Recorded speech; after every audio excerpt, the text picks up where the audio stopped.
Okay, guys, welcome back to Hangar 51. My name's Kenny. I see a few people in the room tonight so far. How you doing, Randy? Michael, it's good to see you. I'm not exactly prepared for this, but I'll do the best I can.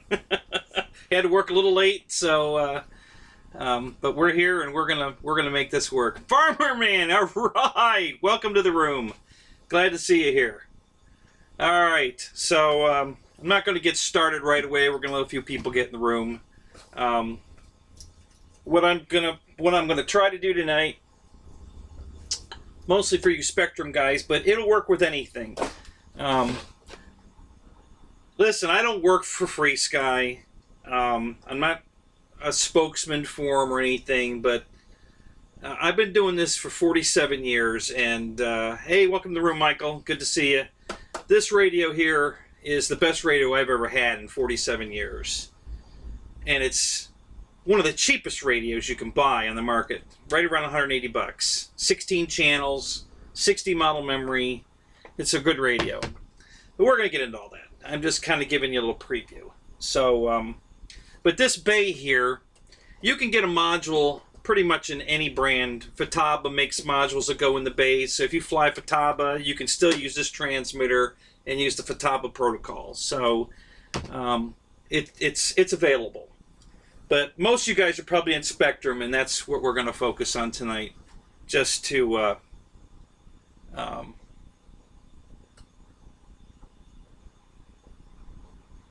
okay, Farmer Man, let's see. Nice hanger. Mine's bigger with yeah. Yeah, this isn't very big. This is my little garage outside, and it's hot tonight. Holy crap, it's house down. Wow. So I'm doing a little sweating here. But anyway, so I am trying. I just got a bid yesterday to build a 50 by 80 hangar for all my toys. So that probably going to have to downsize slightly. We're still getting some bids, but it's definitely going to happen, and it's going to happen pretty soon. So, yeah, it's about, I think it's about 84 degrees tonight and about 65% humidity. It's a warm, sticky night tonight. It's not a good night. So what I'm going to show you guys tonight, this is one of Horizon's Bind and Fly airplanes, and this is the Valiant. Good airplane, by the way. If you guys haven't got one of these, get one. Man, it's 169 bucks, I think it is. Bind and Fly, and oh my God, is it fun! This is just a fun airplane. It'll fly in any kind of weather. And if you didn't see my repair video, this is the one I repaired the nose on. It's it ain't coming off. I broke it off here. I was doing like 30 touch and goes in a row in real high crosswinds. And basically what happened to me is the same thing that happened to Draco, if you're familiar with him crashing his airplane. The wind got under the wing and just flipped it over, and it did a cartwheel, and it broke the nose off right here. And I did a video last week. If you want to watch it, go watch it after this after the stream tonight, and you'll see how I fixed it. But it's a perfect repair. Flies perfect. I didn't do anything to make it pretty yet. I might do that in another video. I might actually go to the motion of doing a little feather fill sand and then repainting it, and so you'll never see the damage. It's slightly noticeable right now, but it looks good. I'm sure on camera it looks fine. You probably can't even see the damage on camera. So, anyway, but that's for another video. So we're going to get, what I'm going to do, and I had to work late tonight, so I'm not completely prepared, but I think for the most part this is going to work. For the most part. We'll see, but I think it's going to work. I did get the wrong battery, though, so I'm going to have to go get a battery. This one's not going to give me the telemetry I need for some reason. I don't know why it's doing that. So I got to go get another battery. So, and I'm going to do that right now for a minute while we're still waiting for some more people to get in the room. Somebody left already. Holy crap. Who left? Where'd you go? Who left? Josh! It's good to see you. Glad you're in the room. All right, so I'm going to go get another battery. I'll be right back. It won't take but a minute. Talk amongst yourselves.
I'm back.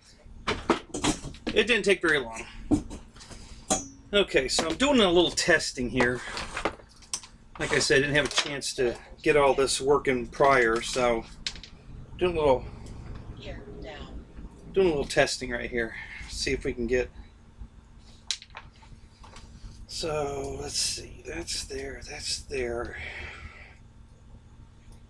So let's make sure we've got this working.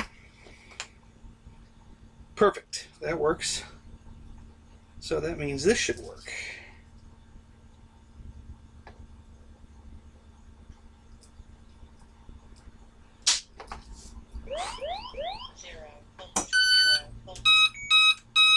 Yep, perfect. Okay. So, all right. All right. Still have to do that, but that's okay. All right. Just so what I'm doing, I'm setting up some of the radio stuff that I'm going to show you here in a minute. So what I'm going to do, this is the Spectrum DX6i. Most of you, if you've been in this more than a year or two, you're probably familiar with this radio. It's the go-to radio for a long time because 6 channels and basic, but it'll fly all the. It's DXM, it's DSMX, and so it'll fly anything DSM2 or DSMX, and 6 channels or a basic, but you know it flies anything Spectrum. So what I'm going to do is I'm going to bind this to the plane. Actually, I already did that, and I'm going to show you that it's actually working on Spectrum. Then I'm going to bind my Taranis to it because it has a Spectrum module in the bay and show you it's working with this. And then I'm going to show you all the beauty of this radio and why you should buy this to fly your Spectrum models with the module instead of buying a DX9 or whatever you guys are looking at, because they're way too expensive and it's not going to do what this will do. And it's going to be, you're going to be impressed. I promise you're going to really love this. Even if things don't go right today, you're still going to love it because there's a lot of stuff that is going to go right. So we'll get to all that. All right. Well, 8 people who just came in. Hey, Roy, good you're here. All right. Mike S. I don't know you. I don't think I know you. Do I know you? I'm assuming you've been in Ryan's show or Wesley's show. Where are you from? How long have you been flying?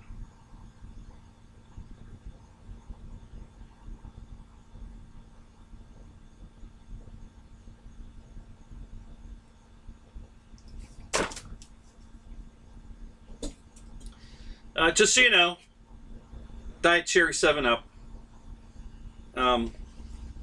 Never had a drink in my life. 59 years old. Never had a drink in my life. Never smoked a cigarette. Never did pot or any kind of drugs. You know, so just saying.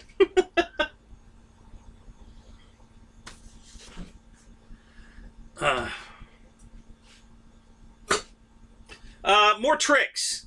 Not so many treats. A lot of tricks. A lot of cool stuff coming out tonight. You guys are going to be impressed.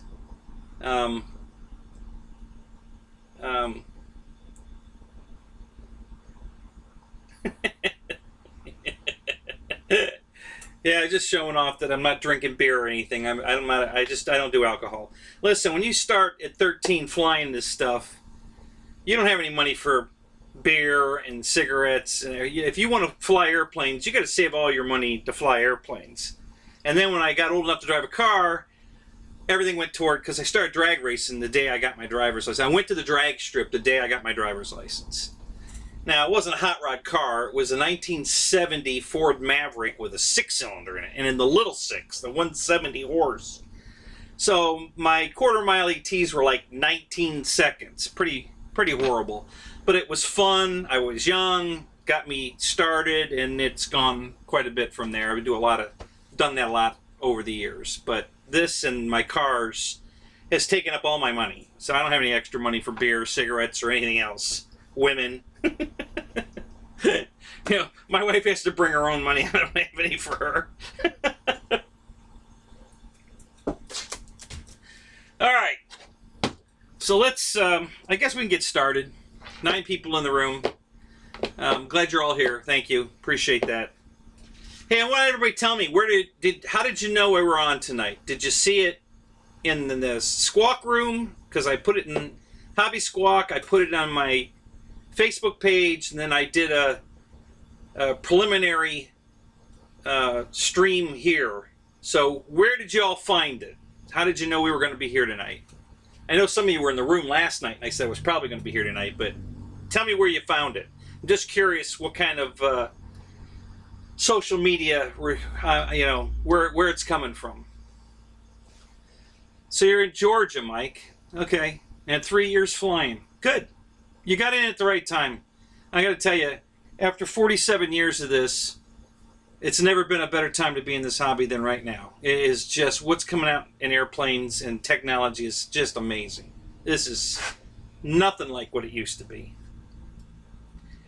And I'm going to give you a little tour of my setup here real quick. I have a laptop sitting in front of me right here. And it has a camera on it. One of those selfie cameras. And that's my main camera tonight. I'm controlling the laptop with a wireless keyboard. This is my, I have the same setup in my living room because this is how I watch television. This is, I put the YouTube in full screen, and this is the remote control for it. So I have a camera up here that I forgot to actually activate. So let me do that real quick. That's why it wasn't giving me an overhead shot.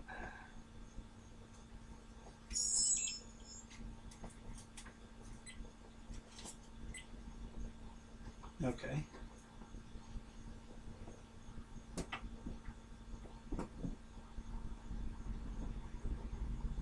Let's see how that looks. All right, so let me see if that's working now.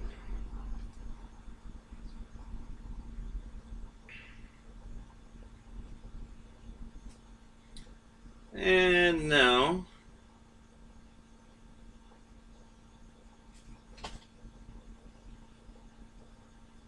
I got to show off a little bit, guys, because I'm pretty proud of what I've got going on here. It's pretty cool. Let me see if I can get this up.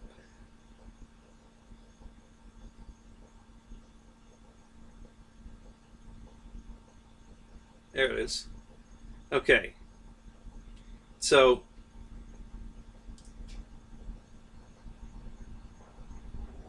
here's my overhead shot. Got a camera up here. We're styling here.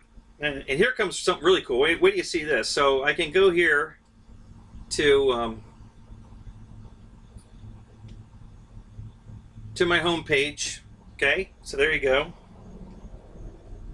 And then, where do you see this?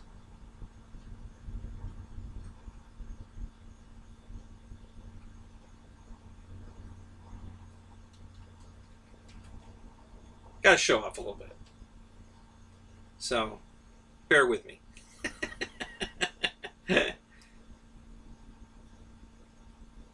So I've got a video of my Avanti that I want to show you. You may have seen it, but I want to show you that I can show it to you here while we're chatting. So let me do that. And let's go. There it is there.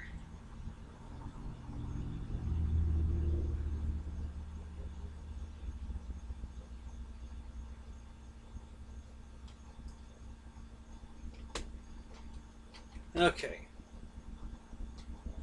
So we'll go here, and I'm going to go here.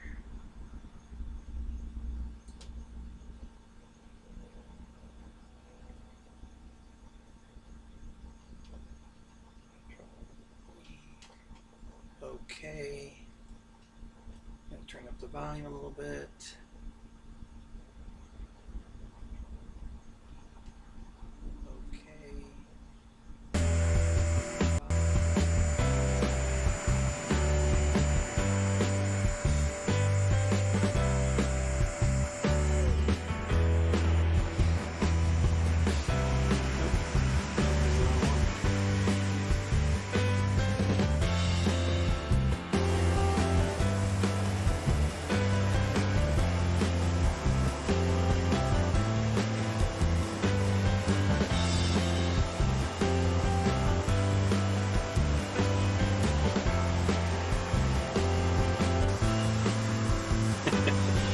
Bear with me, guys. I'm almost there. It's almost got it.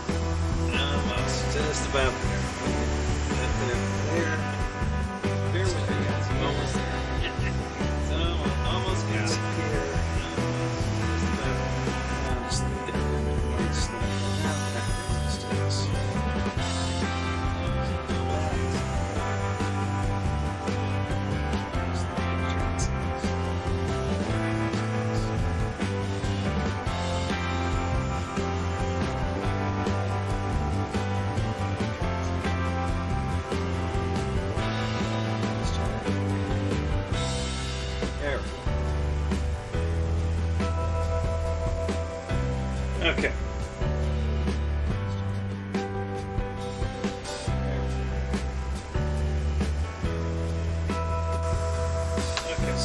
Okay. So you can see me in the overhead here. That's flying. I'm assuming the music's playing. So we can do that. And I can bring up other videos too. Now, that's flying. I'm assuming the music's playing. So we can do that. I can bring up other videos too. Oh, come on, Josh. Your green screen's killing me. You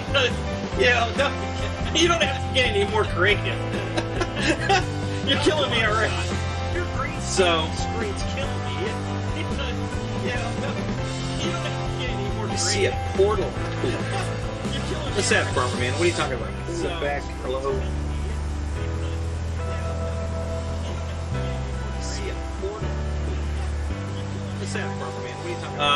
So I'm flying. There's a Mobius on the plane. This is I think it was 5 separate flights. Camera in different locations on each flight, and then I have a camera on my head for the flybys. And I edited it all together so it was pretty much all in sync. I mean, it's pretty much, as it pieced it all together, the plane is staying in sync with where it is on the flying field. And then, is the volume okay on the music good? Can you hear it all right? Where it is on the flying field. And then, I can turn it up a little bit. Is the volume okay on the music good? Can you hear it all right? Yeah, I like my Mobius. It's a good camera. It's, you know, aerodynamic, it's small, it's light, takes great video. I'm very happy with the Mobius. And then the my head cam is a Kodak Pro Pro Select. And then it's a brand new camera. You can still buy Kodak cameras even though they went out of business. They're still selling them. And it's a nice camera. It's almost a DSL. It's real close. And brand new camera. You can still buy Kodak cameras. But anyway, so that's how I put all this together. And then the music is free music. Hey, Wesley, welcome. I'm glad you're here. Fantastic. That's great. Put all this together, and then the music is free music. So yeah. So anyway, so that was the video. Welcome. I'm glad you're here. And fantastic. Here's my repair video, which we're not going to watch that now. Let me kill this. So anyway, so that was the video. And we're going to kill that. And we'll go back to this. So that was the plane that I broke the nose off of, sitting right here right now. So, okay. So let's get started. I'm going to show you what we're going to do tonight. And I think you're going to be impressed.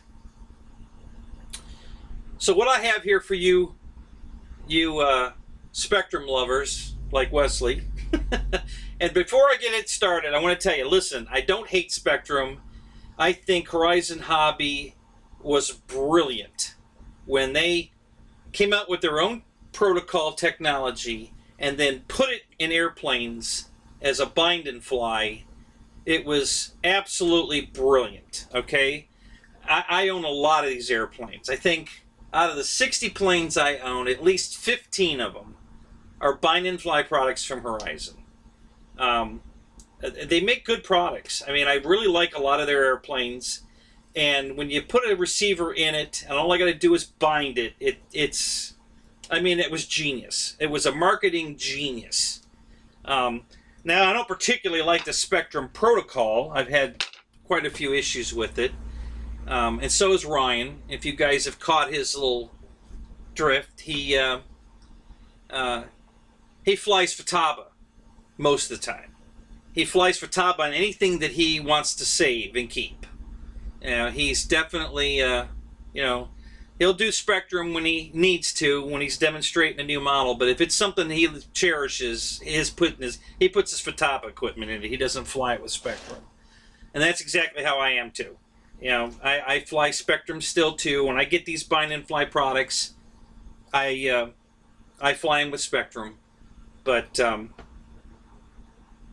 anything I've spent a lot of money on that I really cherish, I fly on my Free Sky. I don't fly it with the Spectrum. But so here's what we're going to do. So first of all, I want to demonstrate that this plane is on Spectrum. So I got my handy little DX6i, and you guys that have this radio, tell me what you see different about this radio as I power it up. Okay. And then I'm going to plug this airplane in. Now I've already bound it to this radio, so I want to show you. And this radio is not on, you know, just so you know. There's no trickery going on here. I want to make sure you guys are aware. You know, because everything on the internet has to be true. So let me power this up.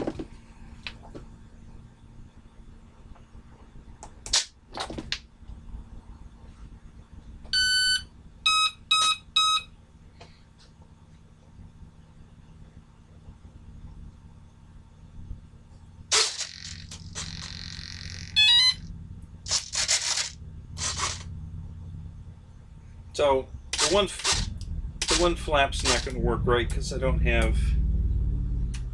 Let's see if I can. Yeah, there it is.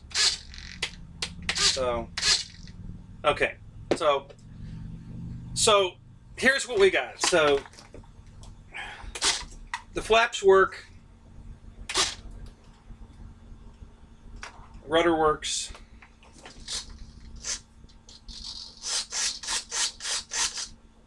The aileron, one aileron's probably going to work. I have the one on the separate channel because when I get it on the Free Sky, it should do something very cool. So, but that aileron's going to work. I split the ailerons. That's going to show up here in a minute why I did that. But so anyway, so we're on Spectrum. It's got the Spectrum receiver that came in it. It has AS3X in it. I did not bind it for safe, but it has AS3X and all of this, and I can...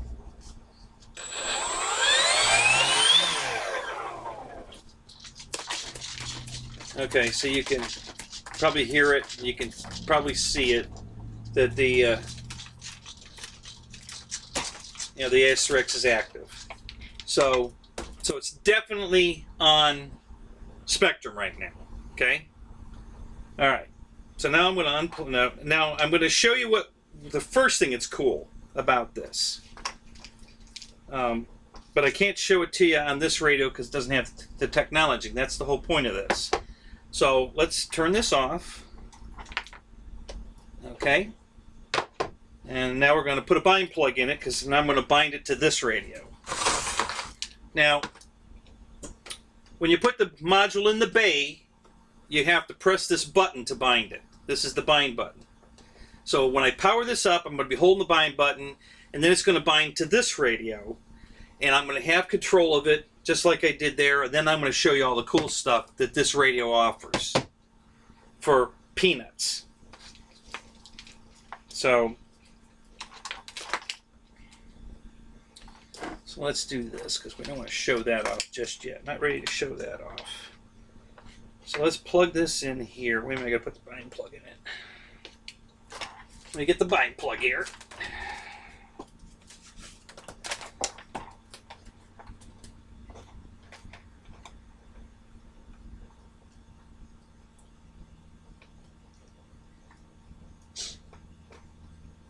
Okay. All right. Okay. So let's power it up.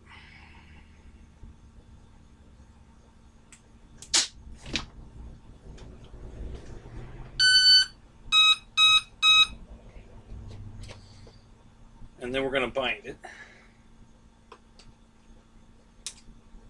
Welcome to OpenTX. Here, down.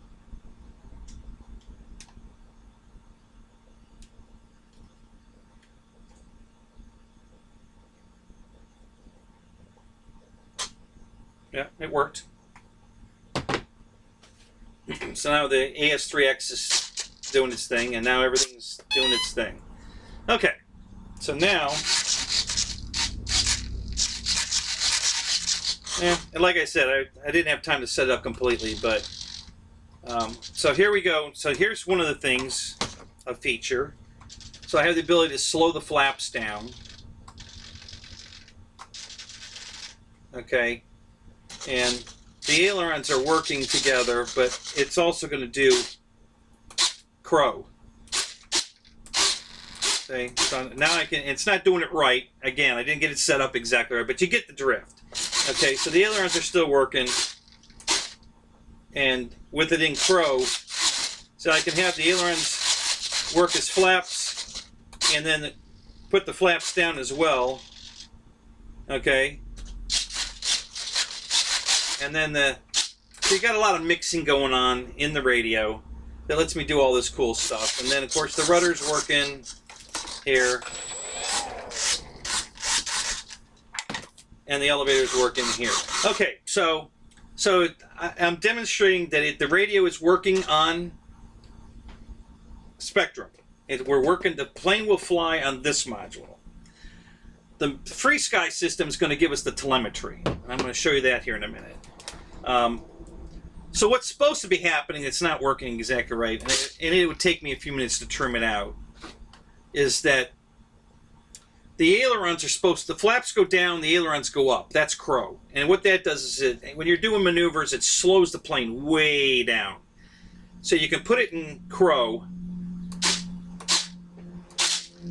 and but you can see all the mixing going on, because the ailerons are on separate channels,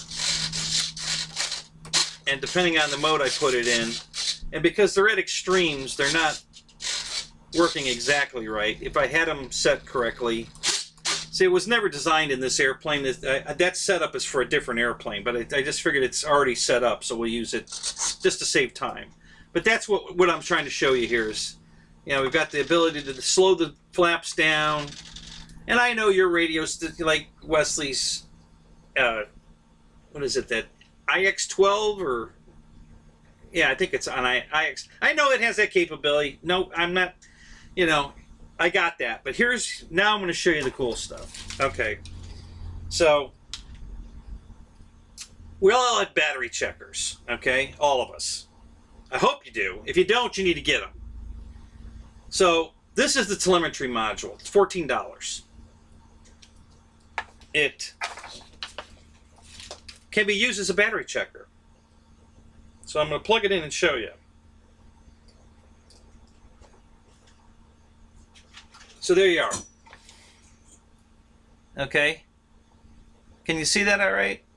My feed's a little behind, but yeah, here it comes. So you can see the voltages in there. Let me see if I can get a little closer.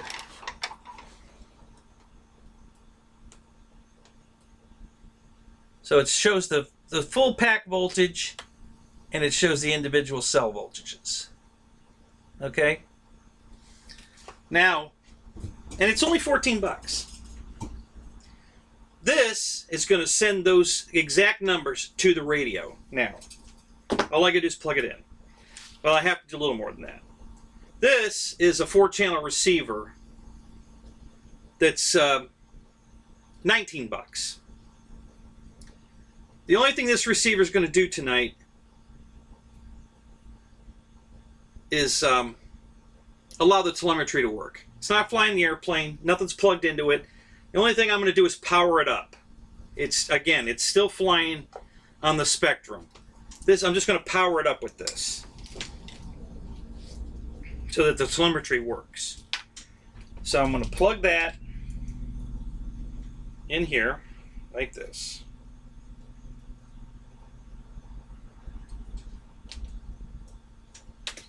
Plug this back into the plane.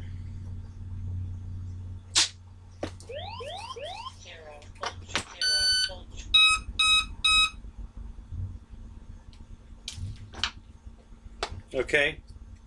Now we still have it's plugged in the plane. Plane's, oh, hang on a minute. The plane didn't go active yet. I gotta stop messing with the plane. Let me get it active.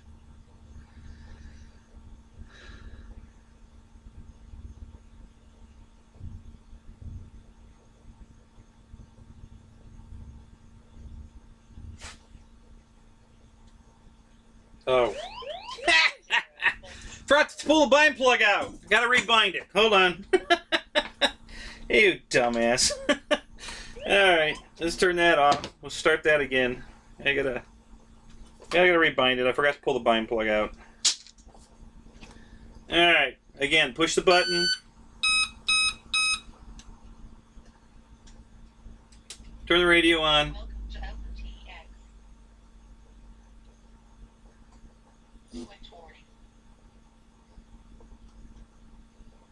Oh, I got to switch in the wrong position. Oh, here we are. Gear down. 0 volts, 0 volts. So it's flashing. It stopped flashing. Did it take? Yes. Okay. So now I'm going to pull the bind plug out before I forget to do it again. Okay. 0 volts. Okay. So they got the bind plug out. We're back to the... So it's working. And we've got... Now all I got to do is plug this back into the receiver. So this receiver should be powered up. Yep, the receiver's powered up. I got a little green light. Again, I'm just powering this receiver. It's not flying the airplane. You can put this receiver in any one of your Spectrum planes if you're flying this radio. You can put this in any one of your Spectrum planes, power it up, plug this smart port lead into the battery telemetry, and it's going to send that. It's going to send the telemetry to the radio.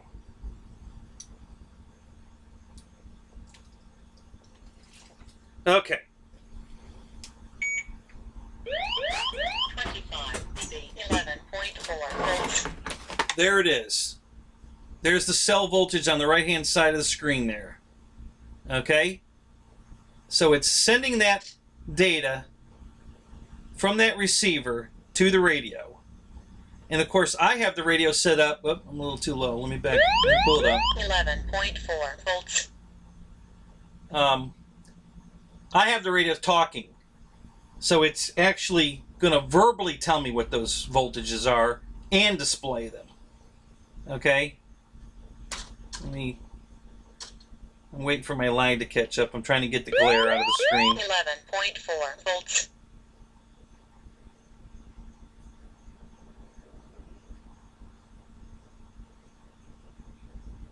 Damn.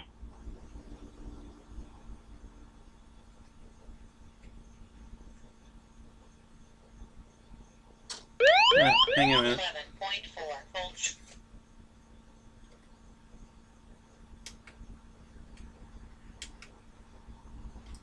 Okay. Let me try that again.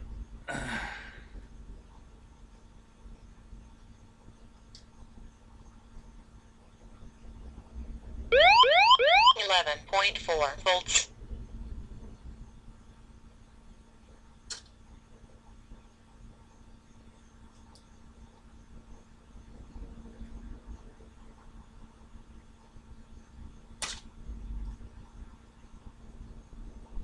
Man, this is very. I'm getting glare from my television. 11.4 volts. Let me turn the TV out for a second. See if that helps. Of course, I won't know what it looks like now, but I'll try to get it looking for you. Let me turn this back on. Let's try this again.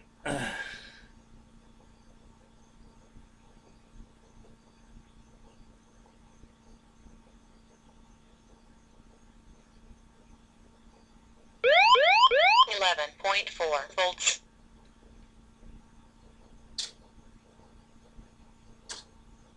Man, this is tough. Wish I could get the damn glare out of the damn screen here. Let me try that. Maybe that'll help.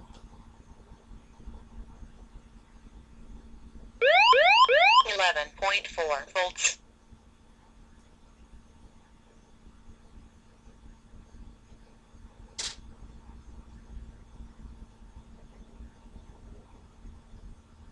Oh, maybe that'll help. Yeah, the lights.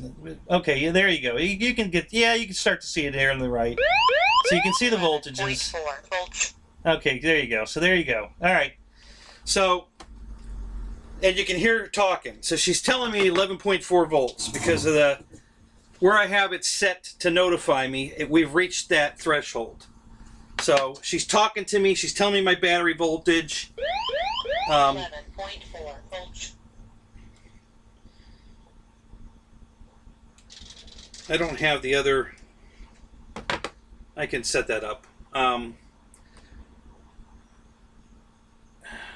If you here's another thing it does, okay? And I'm not going to play for very long because I don't want YouTube to get mad at me. But I've got a volume. I programmed this to be the volume control here, so I'm going to turn the volume up a little bit, and then I uploaded music to the radio.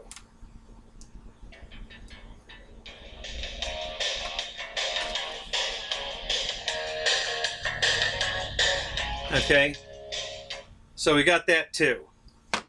And you can upload any music you want. You can upload any pictures you want. You know. So now, what they do with this also is there's two leads here. So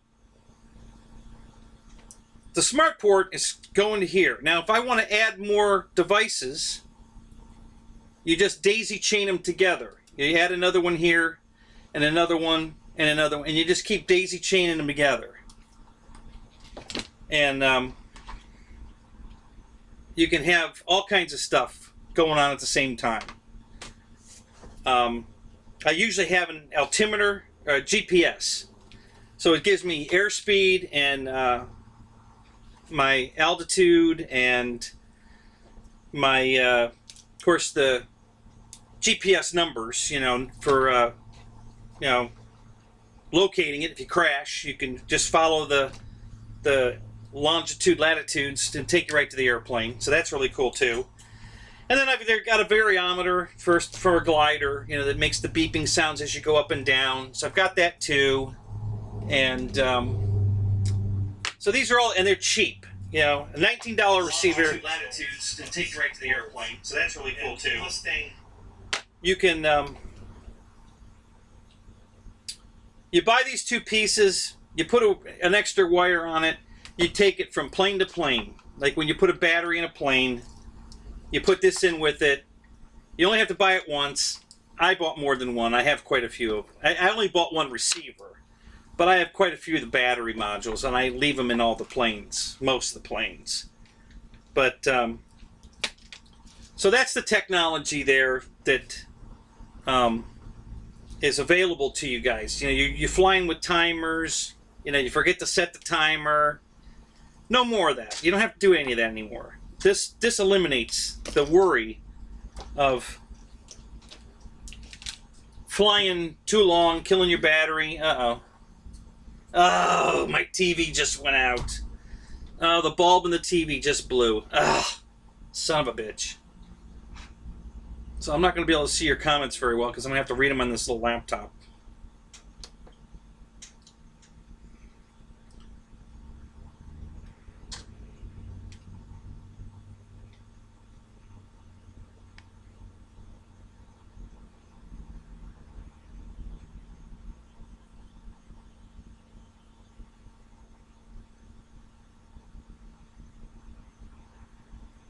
Are we still live? Yeah, I guess we are. I lost my feed. Hang on a minute. Let me try this again.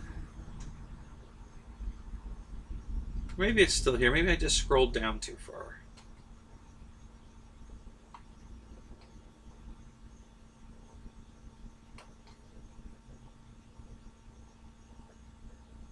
Hang on a second. Let me get back up so I can read the comments. Okay, there we are. So I think if you drop the tail... Alright. Yeah, I can't read them. Too far away. Can't believe my TV blew out tonight. Of all times to blow out, you had to do it tonight. Unbelievable.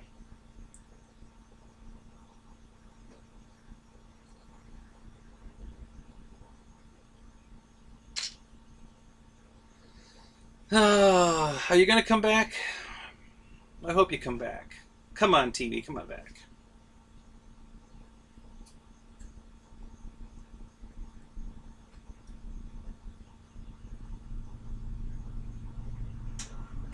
Yeah. Alright, so let's see. I gotta fix this. I gotta do something here. Alright, talk amongst yourselves for a minute. I'm gonna see if I can't set up another television.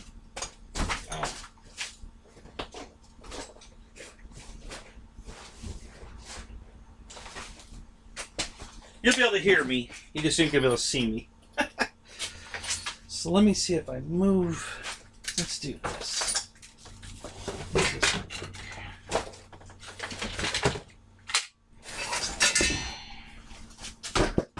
I put that right there.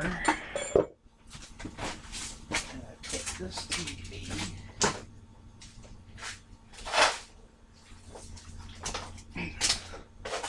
right here.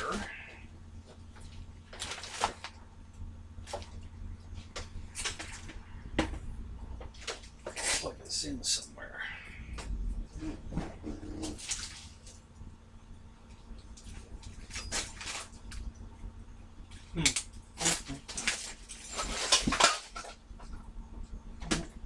Extension cord.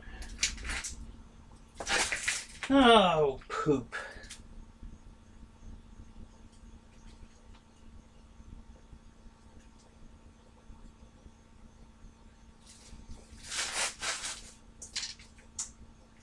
I had an extension cord here. Where'd it go?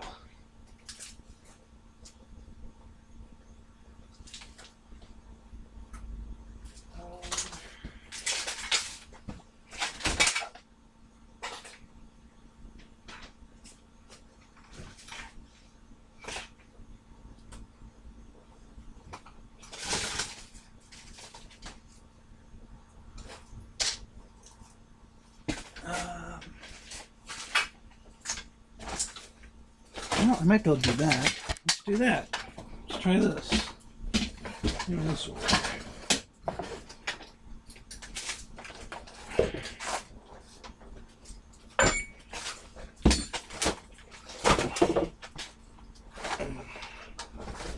Maybe I'll put this over here.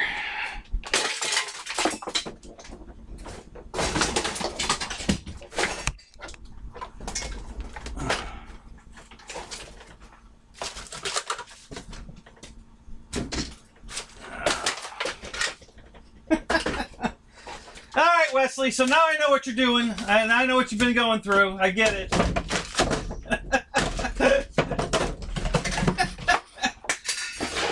Yeah. Going live. Yep. That's a good idea. Let's do this live thing. That's a great idea. Yeah. Yeah. Who thought that up?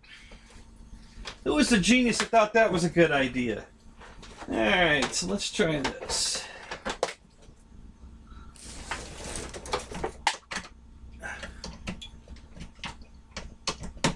Okay.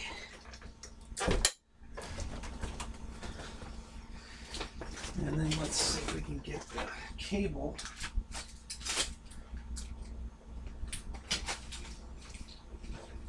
Out of the back of the television.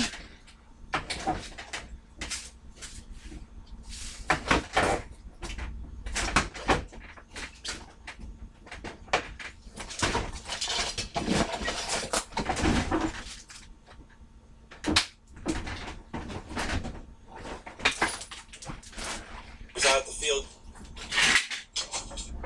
today with it, and there's a guy there with a flight line, and I took it over and I set it right down next to him. I said, wow, who makes that? Arrows RC with an S. And he's like, wow. So he said, what size is it? Because it looked almost the same. I mean, I literally held it over the top of his. And these wings were only maybe an inch on each side shorter. You know, it's about a 2 inch. It was very close. There's a today with an 11. Almost there. I don't know if this is 1150, 1160, and theirs is only either with 90, calling 1200. I don't know, but they were down there. Thinking, wow, what is that? Arrows RC with an S. Okay, so you're gonna get some feedback. I'll fix that in a second. It looked almost the same. I mean, I literally held it over the top of this. So they were very close. Wings are only maybe an inch on each side short. Detail in this one. It's about 2 inches. It's very close. Hang on. Almost there. I don't know if this is 1150, 1160, and theirs is only either with 90. So that's why you're here. I don't have any flavor. I couldn't get anybody to take the camera and film it for us. Alright, so let me go and kill this.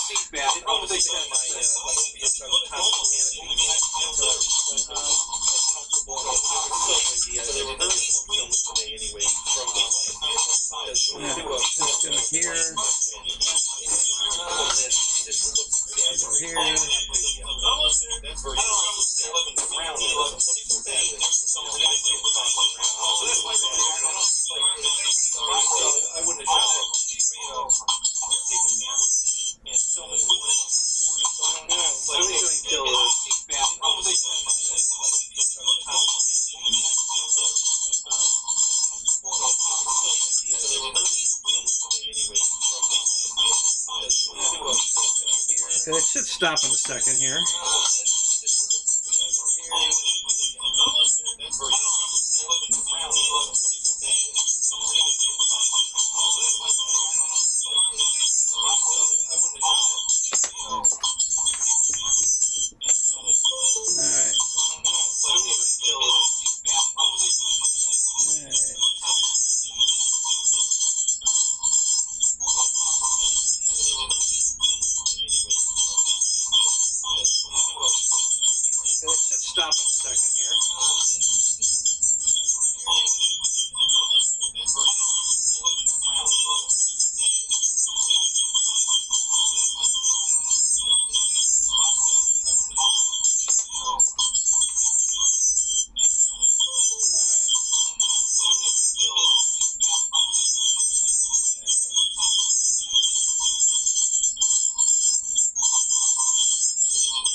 coming from?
Okay, there we go. So now you should be able to hear me, and when all that other crap should be gone.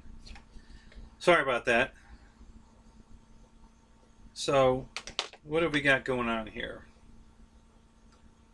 I can't get this to bring up the...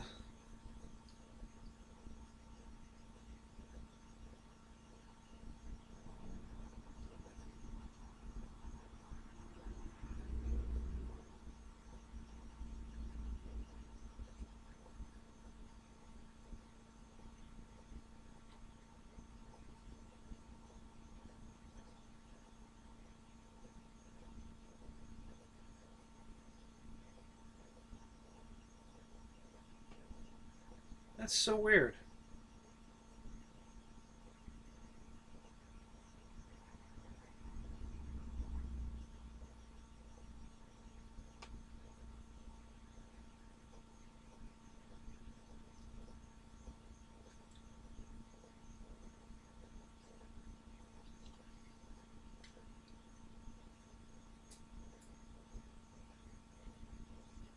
Huh.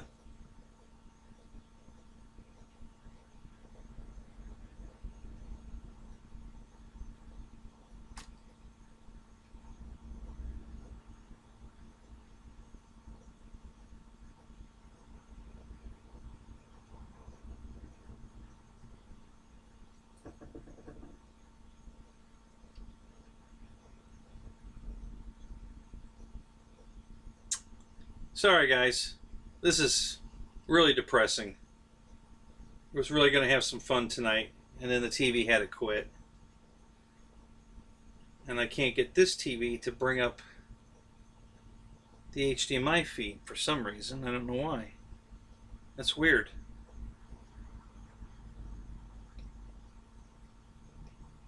It only has one HDMI input. So I don't know why. It used to work. I don't know why it's not working tonight. Alright, well, let's do this. So I can read the comments, get back in the room. Let's move this out of the way for a minute.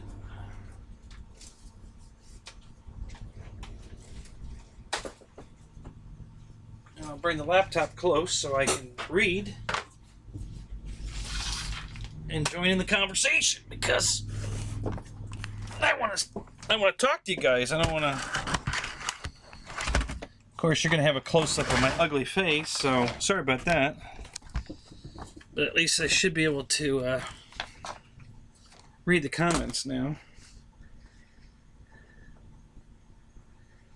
Alright, I got to do a little catching up. Let me scroll up a little bit here and see what's going on.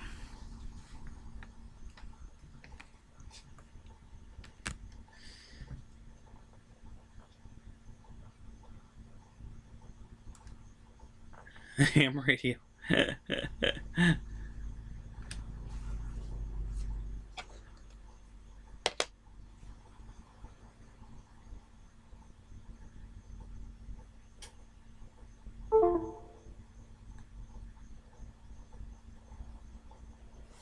Well, now see that?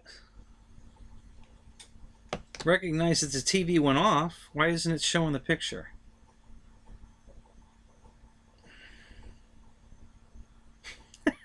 Dance to it. Josh, you're so funny.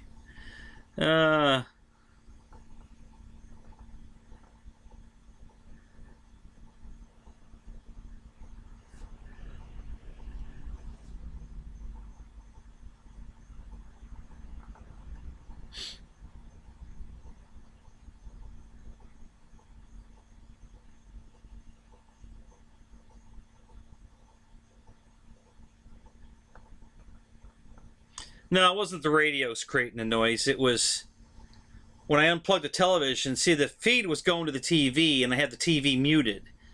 When I turned the TV off, YouTube wasn't muted here. It is now.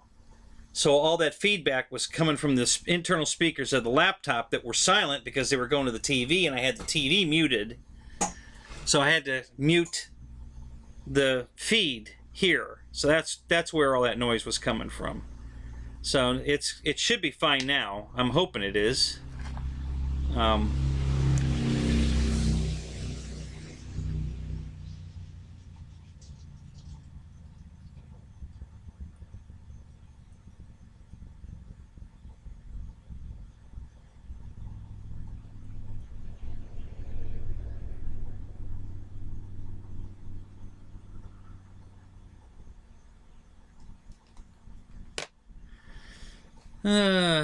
Let's see what else we got here.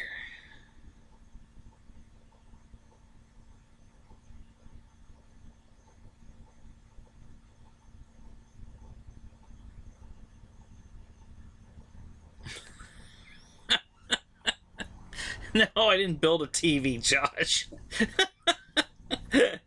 No, it's a DLP television. I don't know if you're familiar with that. It's old technology, but it was good technology. I mean, the picture on these TVs is amazing.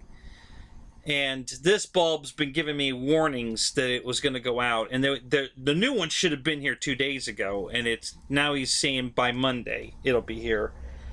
So I was hoping I'd get the bulb before it blew all the way, because it gives you a warning when it's getting short on life. And so missed it by a couple of days. You know, it decided to die before the new bulb came in. So, well, that's the way life goes. And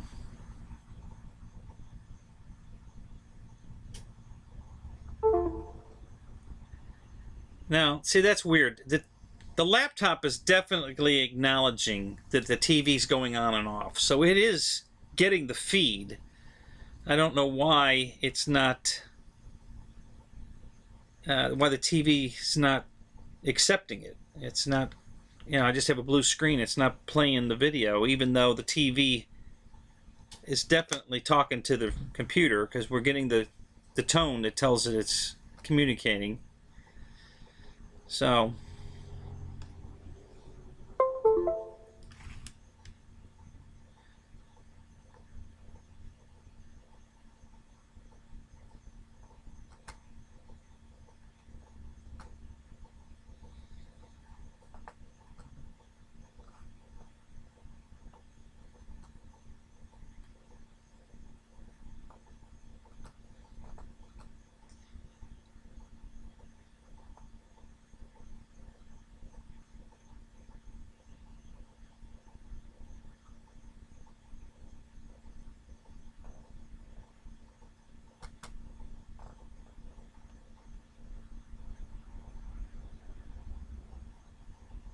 the top shelf, no, that's my first radio. It's a 3-channel. This is the radio I started flying with. That's a 6-channel. These are both 72 megahertz. But yeah, this is the very first radio I started flying with back in 1973. It's got a really long antenna, and they call these long wire because the receiver wires were very long too. But yeah, this is I bought this radio used for $150 47 years ago. You know, $150 will get you a lot more radio today than back in that day. And this was one of the best brands back in the day. The Kraft radios was top of the line. Yeah, I bought this used, a 3-channel. This is, you know, your aileron and elevator in rudder mix. I had it mixed mechanically inside. And then this is the throttle over here. So, that's it. No dual rates, no mixing, no nothing. This is as bare bones as it gets right here. So, and the radio still works. I don't fly it for obvious reasons, but it still works. But that's my very first radio, and my very first airplane sitting right there. Plane I learned to fly. This radio, that plane, and then I started pylon racing with this radio. Still, I only needed 3 channels, so I had the rudder and aileron mixed, and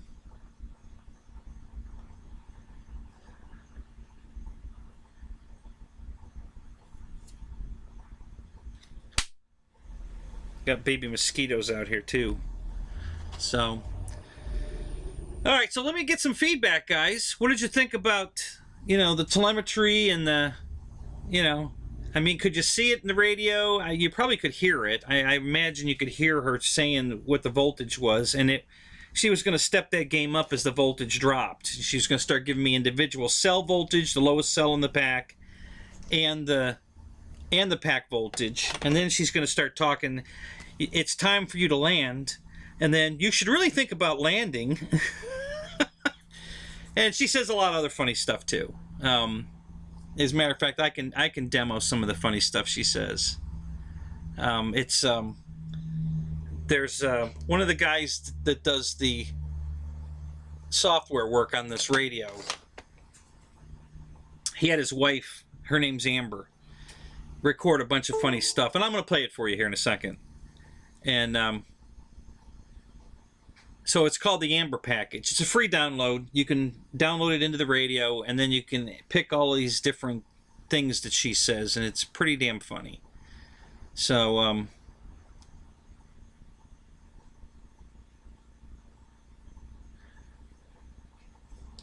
here, I'll bring that up. Switch warning.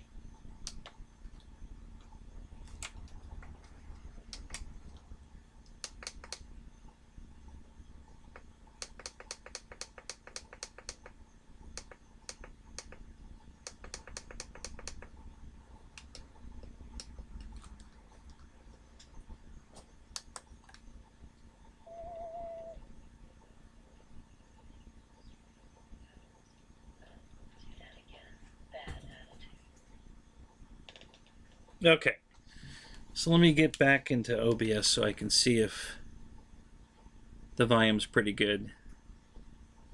I'm actually going to turn it up just a little bit so that you can hear this.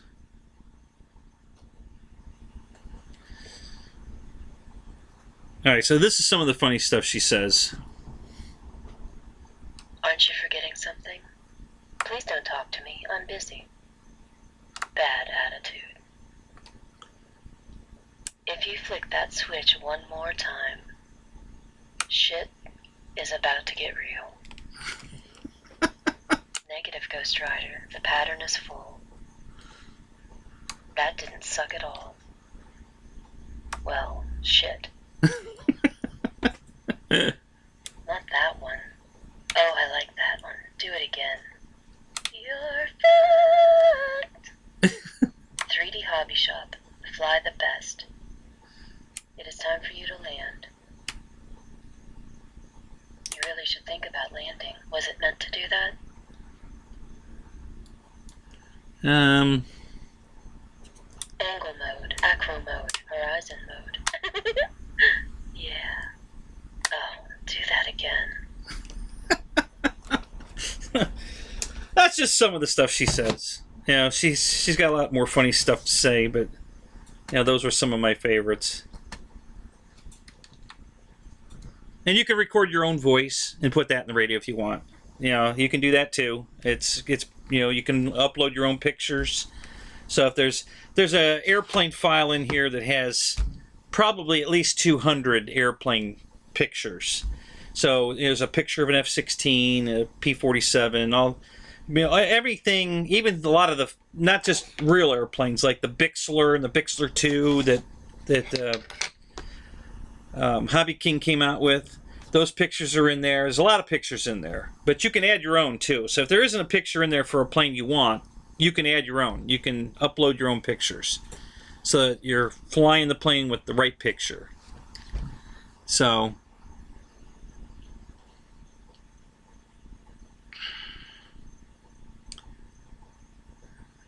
Wait a minute, I missed something here. Hang on a minute.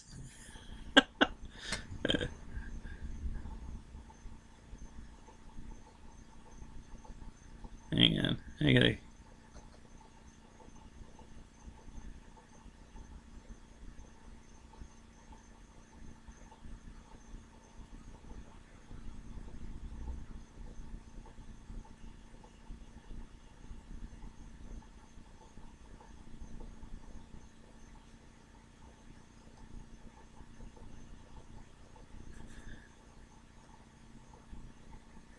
Hold my beer and watch this. This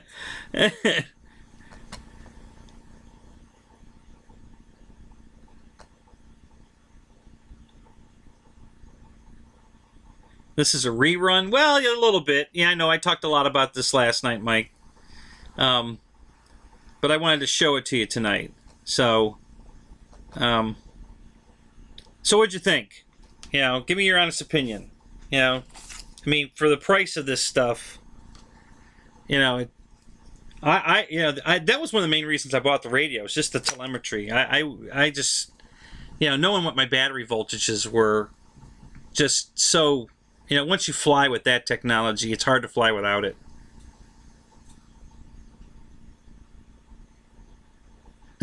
You buy the radio just to sleep with her. Yeah, you keep flipping the switch. Oh, yeah, I like it like that. Do it again.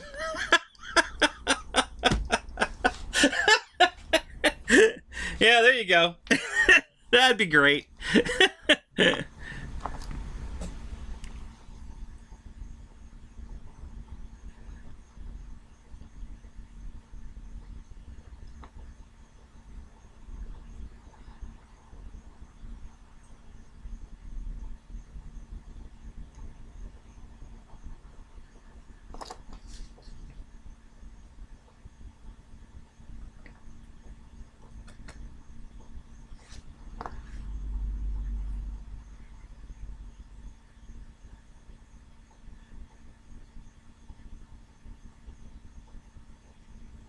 It might be. I think that might just be her. Actually, I think the reason that's in there is because her husband works for 3D Hobby Shops, and I think he's one of the developers of this because it's open source, and I think he's one of the guys that are coding this radio. I'm not positive, but it very well could be. You know, she's definitely got the voice.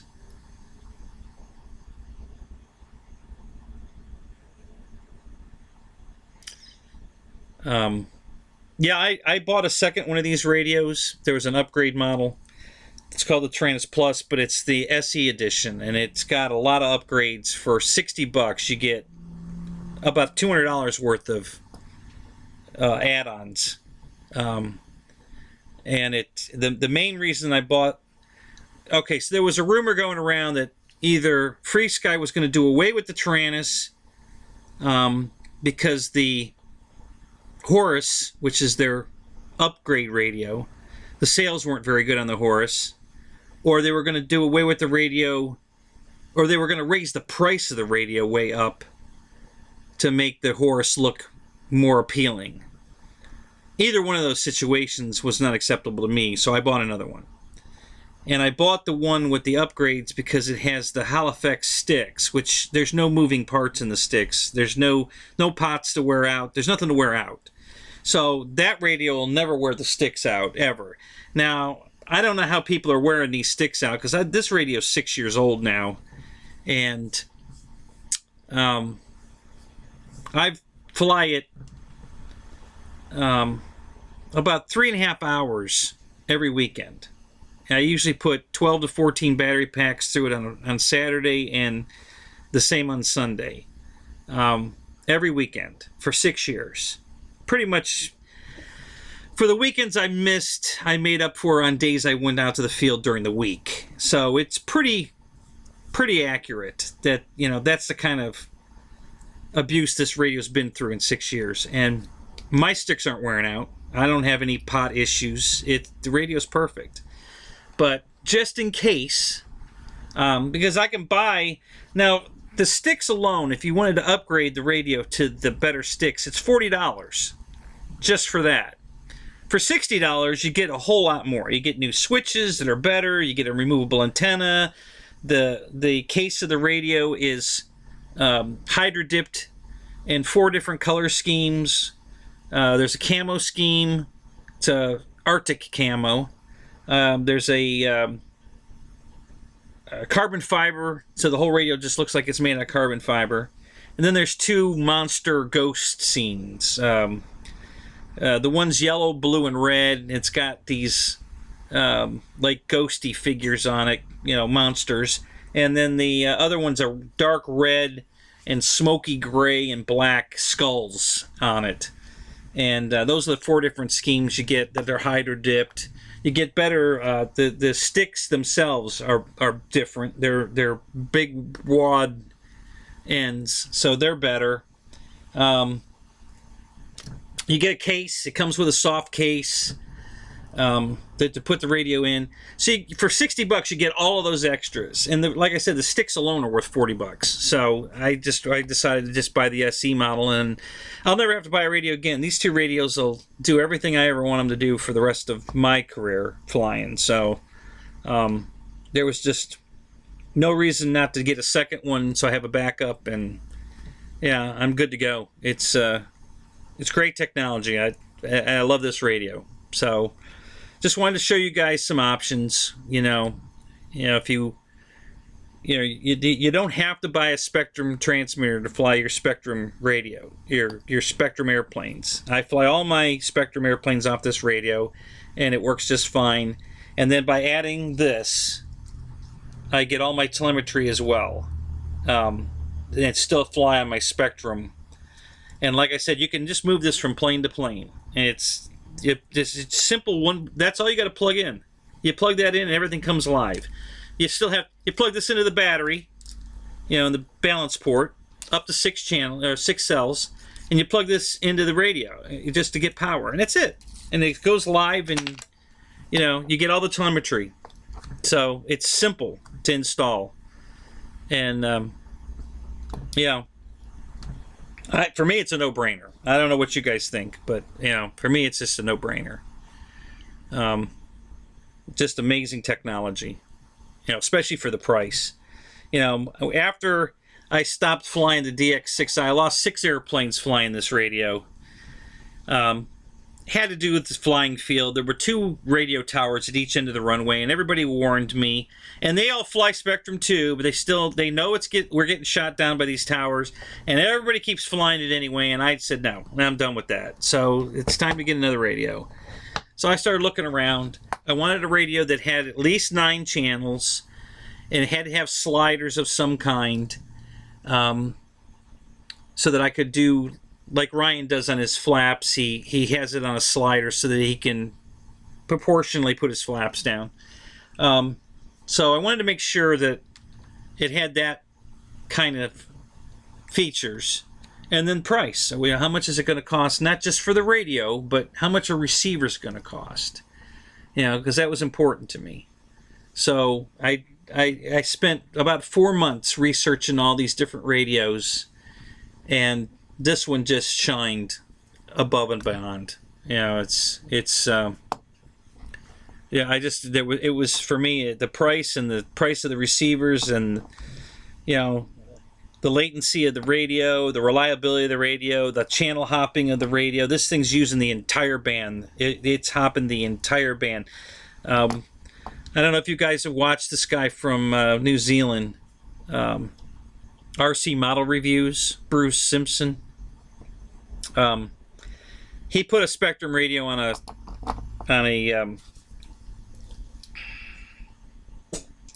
oscilloscope, a scanner, to show what frequencies it was using, and it was only using about half the band.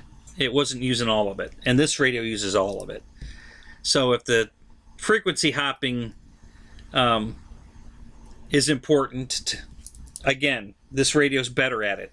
The latency on this radio, if you've watched the guys flying drones, this is the only radio they use. All the drone pilots use this radio because it has the absolute lowest latency of anything on the market that I know of. So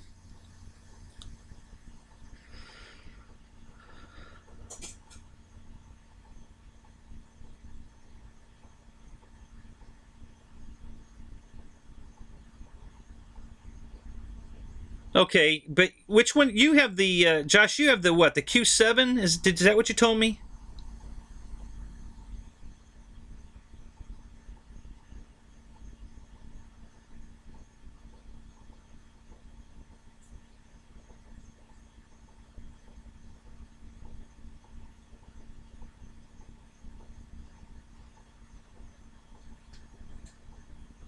Okay, 245. But did you get the case and the receiver with it for that price?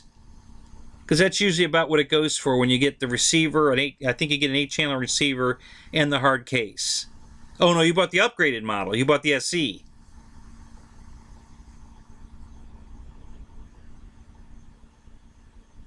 Is that what you're telling me?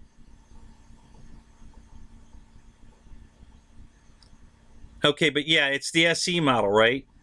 Or is it the Q7? What did you buy?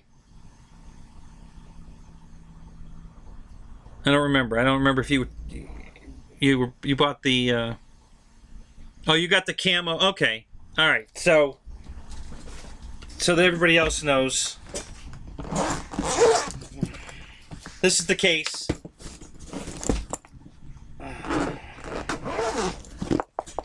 These are the gimbal protectors to protect the gimbals while they're in the case.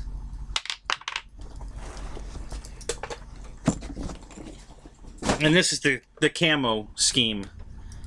So Josh has got the same one as this. Yeah, see here, 245. So the radio comes with rechargeable batteries and a battery charger. The antenna's removable. I guess that was an issue from the old one. I guess guys were throwing this thing in a backpack, and the antenna was getting broken because it wasn't removable. Well, now it's removable. These sticks are better. The switches are better switches than the original ones, and I know for a fact they're different because I've had both radios open. These sticks, it's got these big wide.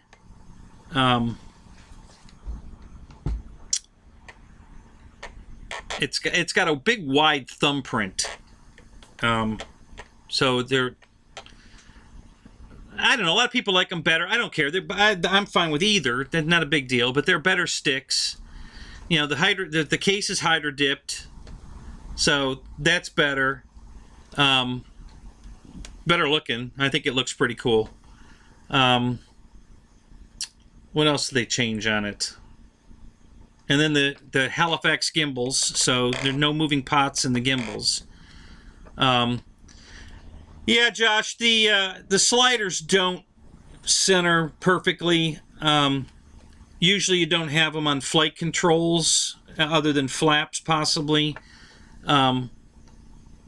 Most guys use the sliders for like camera tilting and panning, that kind of stuff. Yeah, they're not the greatest pots for the the sliders, but again, you're using them for flight controls, ailerons, elevator, and flaps don't have to be that precise. I mean, as long as they're both moving together, and of course they're going to be, yeah, that's not really an issue. But yeah, you're right. I've experienced that with, I think, my old radio. I don't know if this one's doing it, but I know that one had an issue with the sliders not centering exact. So, but yeah, it's just a good radio. I just wanted to show you guys that it's this easy to add telemetry to your Spectrum that you're flying now, and to me that's worth its weight in gold. I absolutely love the telemetry. So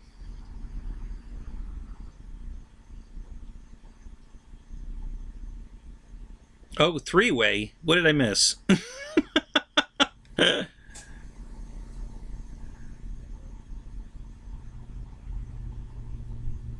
Oh yeah, the antenna spins. Yeah, it folds over, and it two detent positions, and it spins all the way around.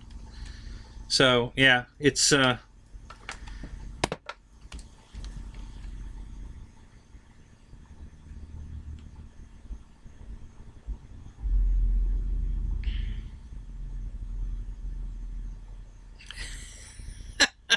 It's not working, Josh, because your mind's still there.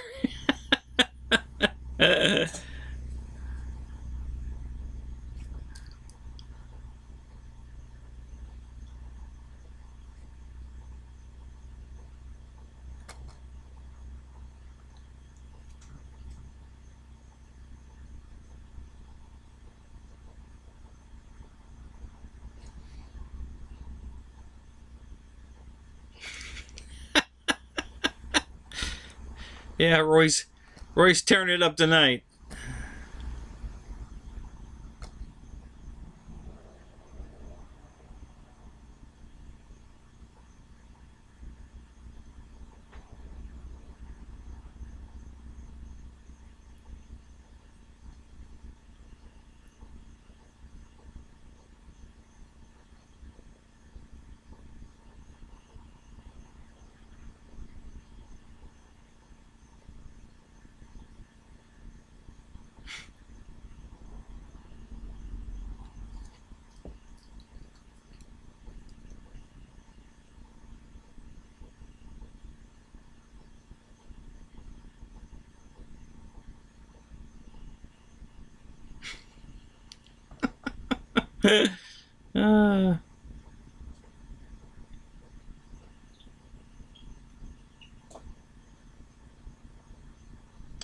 Okay, so the module in the back of the radio, which is in the other radio,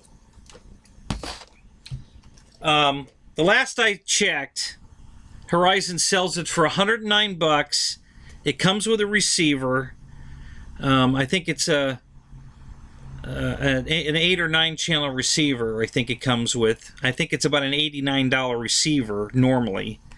So you get the module and the receiver for like $109. So that's a pretty good deal, you know. And now, so you know, the module is DXM2, not DXMS, or DS. What is it? DSMX, DSM2. Am I saying that wrong? Yeah, DSM2 and DSMX. So the DSMX jumps more frequencies. It you know, it uses like about 13 of the frequencies in that, or channels in the frequency, and the DSM2 only uses 2. That's never been an issue for me. Now, some of the new stuff that Horizon's coming out with will not work with the DSM2 radio, but there's a workaround for that as well. There's a guy on YouTube that shows you how to build that module cheaper than you can buy this. You can actually build it cheaper than you can buy it, and it'll be DSMX, so it will fly everything that's coming out from Horizons, because their new receivers are DSMX only.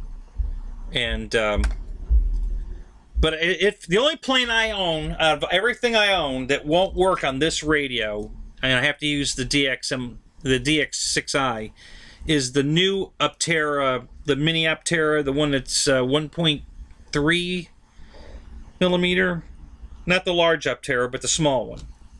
That's got the new receiver in it, and I couldn't use my Tyrannus for that. So I had to bind it to the DX6i and use it. And that's the only plane I've bought so far that won't fly on on this setup.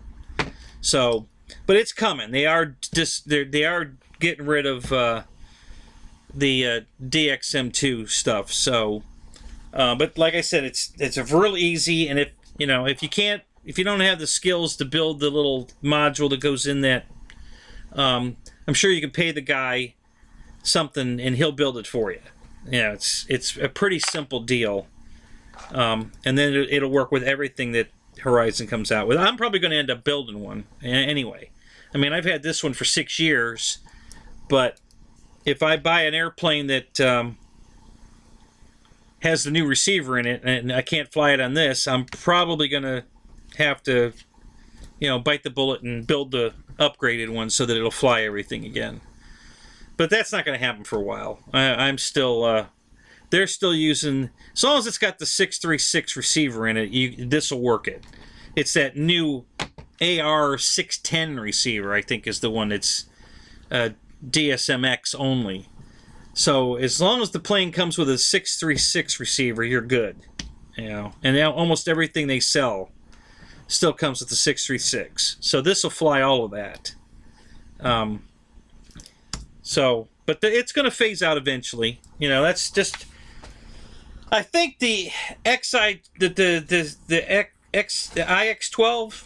I think that's the first radio Horizon's ever made that had a module bay, so that you could fly other protocols with their radio.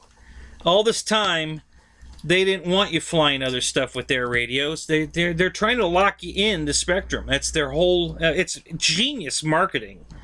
You know, they offer the radio, and then they offer planes that you can just bind to the radio, and you know the great value packages when you buy a bind and fly plane. You know, it only adds $20 usually, $20 to $30 to the price of the plane, and it comes with a receiver, so you don't have to go out and buy a receiver. And I mean, it's brilliant. You know, and believe me, I fell for it too. I just, but I'm just not a fan of the Spectrum protocol, and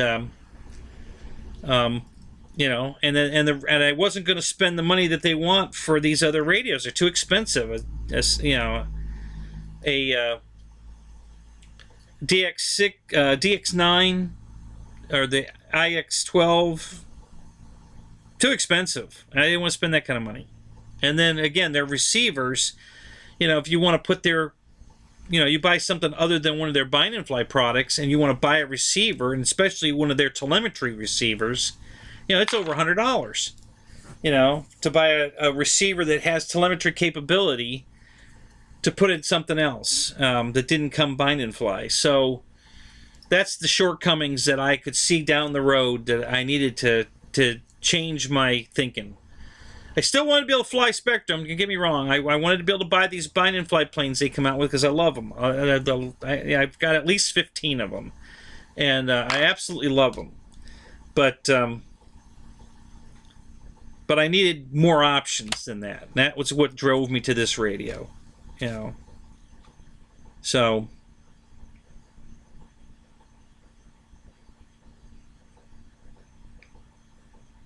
Yeah, the IX20 is $1,400.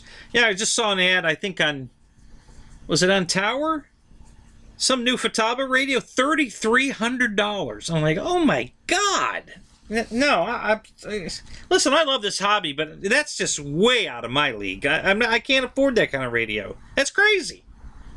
So, yeah, I didn't, you know, and I've got, you know, all my planes, you know, from... I think in the 80s, mid-80s, I switched over to Futaba. So I have 3 Futaba radios. I have a 6-channel, a 7-channel, and a 9-channel Futaba radio. And they're all 72 megahertz. Now, they do have a bay. So I could put this module... Well, I can't... Let me think for a minute. Yeah, I can't use this module exactly. They make it 2 ways. The pin pattern that makes it go in the radio. There's only 2 protocols for that: Futaba and JR. And this is the JR configuration. The Taranis has the JR configuration. So this exact module will not go in a Futaba radio. But they make it that will go in a Futaba radio. The pin configuration's different. That's the only difference. So, but yeah, there was another one called, it begins with an A.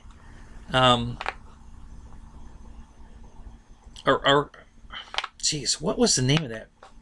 It's pretty popular. I hadn't used it, but a bunch of guys. So they bought the module that RS or something module, and put it in their FreeSky radio, so they could keep flying all their. No, not Aurora. No, that's the high tech. Yeah, not that. It's some other protocol. and I can't think of what it is at the moment. It's right on the tip of my tongue, but I can't get it out. I'd never heard of it before, but it was pretty popular, and they made a module for that. So he bought that module so he could keep flying all of his stuff that's on that, and he put it in the Taranis, and so he doesn't have Spectrum and Free Sky. He's got that Arsis or something in Free Sky. So there's a lot of, and now again, these new radios that I'm sure the IX20 has a module bay in it as well. So if you've got Futaba equipment, you can buy the Futaba module, put it in the back of the radio, and you'll be able to fly all your Futaba gear on your IX12 or IX20. And it's a smart move. I'm surprised Horizon waited this long to offer that, because they never offered it before. None of their radios had module bays in the back of them. So, because they're selfish. They don't want you flying other people's stuff. They want you flying their stuff. They're trying to lock you into flying their stuff. That's the whole point of this. So, it's genius marketing. I got to tell you, that was a genius idea. But, I was looking down the road. I wanted something more. Well, you can put a bunch of receivers. This is 32 channels if you want it to be, Josh. You just have to hub the receivers together, and you can run 32 channels on this radio. It's they say it's 16, but it really isn't. Especially the SE model. I'm pretty sure that's 32 channel. I don't know what you'd ever use 32 channels for, honestly, but it's I can't even see how I would use 16. 9. I was figuring out one day, and I could easily use 9. But even getting to 12 was starting to stretch it. I just didn't see how I would ever use 12 channels. I'm just like, I just don't see it. So.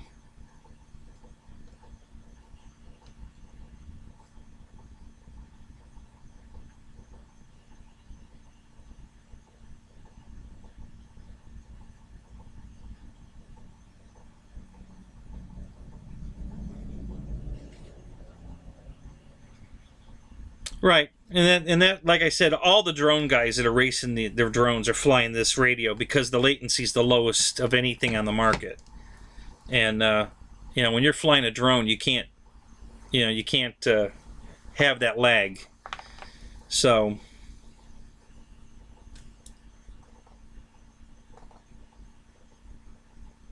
How would you keep track of what, Mike? Hey, my TV's back. The big screen TV's back. How about that? How would you keep track of what, Mike?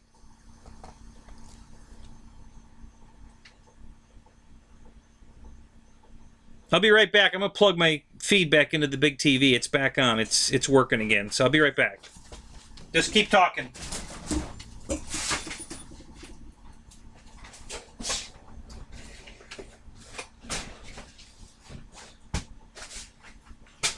This will only take a second, guys. So just hang in there.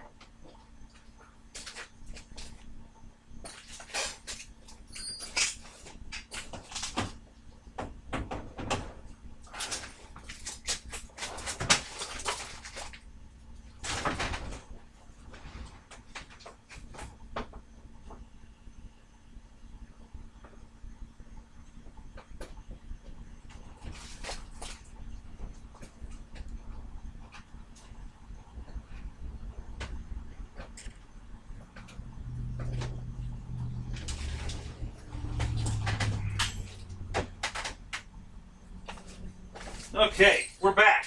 We're back in business.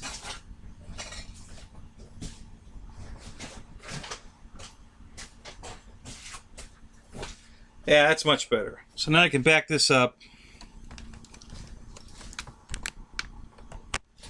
And get this show back on the road here.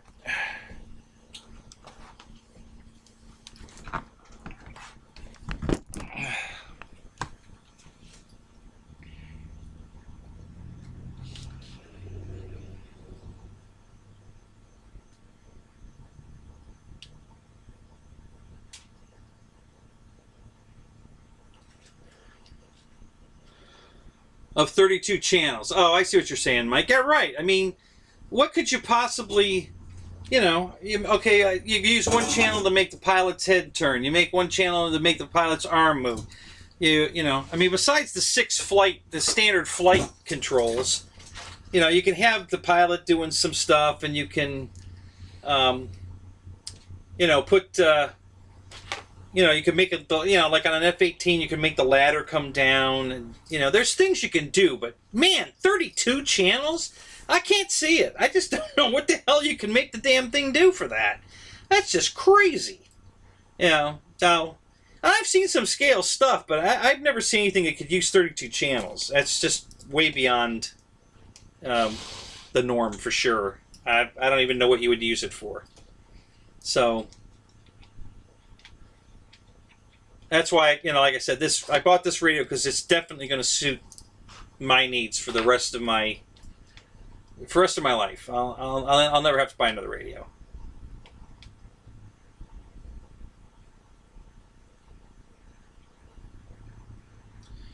$32 channels for an RC big rig. Okay, well, what would you use them for, Josh? What kind of... I mean, what the hell would you use all those channels for? You're going to have... Let's see. Let's take 6 away from... Well, we only need 4 channels for a rig, right? Forward, backwards, left and right. Throttle. That's it. That's 3 channels. So what are you going to have? 29 strippers come out of the back of the big rig? That's what the other 29 channels are for? Oh, wait, we could put brakes on it, so that would be 28 strippers coming out of the back of the thing.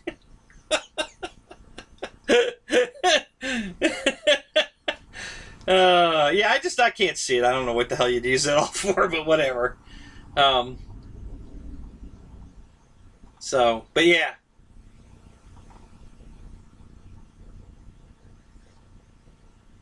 Yep, she says that. Nope, not that one. If you hit that switch one more time, no, not that one. Oh yeah, that's the one. She says all that stuff. She's hilarious. Originally, I wasn't going to put the amber package in my radio. I mean, I thought it was cute and everything, but I really didn't care. I did download a couple of things. My radio says stall. So, and the reason I hooked that up is if in each airplane I figure out what the minimum airspeed is. Not that it's going to crash at that airspeed, but she'll start saying stall, just like a real plane. Stall, stall, when I'm approaching stall speed.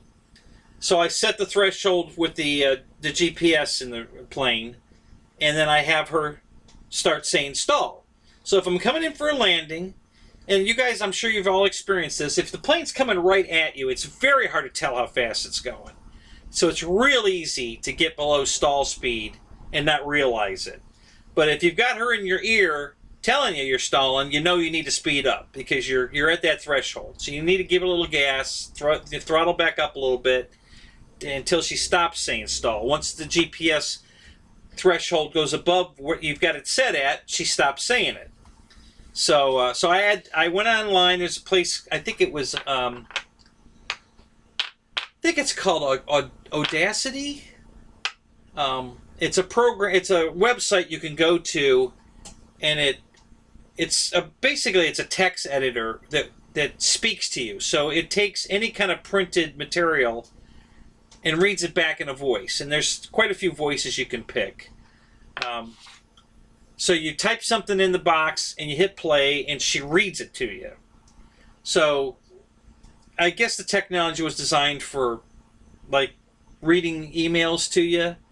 So you could have this, or text messages, so you don't have to read them while you're driving the car. You pick a voice you like, and and when somebody sends you a message while you're driving, she'll just speak it to you. So, and they put a watermark on it now. They've got, I think, music in the background or something, but it didn't come out on my stall. It worked fine. If you are writing sentences, you're going to get this background noise that they've got in there. Yeah, Bitch and Betty, exactly. But if you go in there and you go to the source code, you can capture the code in the line and save it, and then you can actually take it, and that's the what you recorded, what you wanted it to say, like flaps up, flaps down, whatever, you know. Yeah. Not that one. Oh yeah, do it again. Anything like that. And then you can upload it into the radio. There's and it's all free software. I haven't had to pay for anything. Everything I've done has been free downloads that you can put it in the format that the radio wants and upload it into the radio, and then she'll say whatever you want. Same thing with the music. I put the Airwolf theme music in here, and I put the Danger Zone in here, and I think there's one other music I put in here, but I can't remember what it was. Oh, I think it's Van Halen's Higher and Higher. I put in the radio. And that was what Josh was playing the other night. Was worried that YouTube was gonna come down on him. You didn't get an email from YouTube, Josh, did you? Because yeah, that was a copyright deal. Although I don't think Van Halen enforces it. They'll mute it, but they're not. I don't think you get any strikes or anything for it. Because I used it in one of my videos, and all they did was mute it, you know, so that the music went away. But other than that, I didn't hear from them. They didn't say anything to me. But that's just on that song. I know one of the rock groups, they're super anal about it, man. They'll prosecute you if you use their music without their permission. I can't remember which one it is. It's one of the hard rock groups. I think it's Metallica. If you use their music, watch out, because they come down hard. You know, they just aren't. They're not into this at all. They're not having it. So 12 for each gear. Oh, that's funny. Lights and smoke. Yeah, well, but each one of those is only a channel, you know. So you got one channel for lights, one channel for smoke. Maybe engine sound. You know. All right, so go ahead, Josh. While we're in the room, try to write down 32 things that you want your truck to do. All right? Go ahead. Take a shot at it. Let's see how long it takes you to come up with 32 things that your RC truck is going to do. I can't drive 55. Yeah, that's a good one. Yeah. Yeah, I just can't imagine 32 channels. It's just nuts. I can't even imagine 16, honestly. But, you know, that's not what I bought the radio for. I didn't care if it had 9, 10, 15. It just happens to have 16. It was the telemetry was the big seller for me. The telemetry, the latency, and the price were the things that captured me 100%. And like I said, I researched this thing for 4 months before I pulled the trigger on it. I wanted to know. Basically, this was the last radio I was going to buy. You know, I was going to find the one that I really like, and it was going to be the last one I ever buy. And so that's why I researched it so hard, and it made the decision that this was the radio for me. So, and I have absolutely no regrets. Now, you're running, just so you know, Josh, you're running at least 2.1 in your SC radio, because I am too. And 2.1 sucks. One day we'll get together flying, and I'll show you the difference between 2.0, which is in my old radio, and 2.1 that's in the new radio. The 2.0 is so much better. They screwed these programmer guys. Man, they just can't leave well enough alone. They had it perfect. I mean, it's absolutely perfect. And then they started getting all fancy and screwing everything up. And then every iteration, they'd fix 3 things and screw up 4 more. And, you know, and it just got into this vicious circle of trying to get everything right. So, I left this radio on 2.1 for one reason only. So I can help you guys, if you buy this radio, program it. That's the only reason I left it on 2.1. and it's maximum. I'm going to go one more year of this on 2.1, and by that point, it's going back to 2.0. I'm going to put this radio back on 2.0 because I do not like the 2.1. Now, I make it sound worse than it is. It's not that much different, but it is different, and I don't like it. This radio is easier to program. I'm not talking about so much flight controls or any of that, but the telemetry and the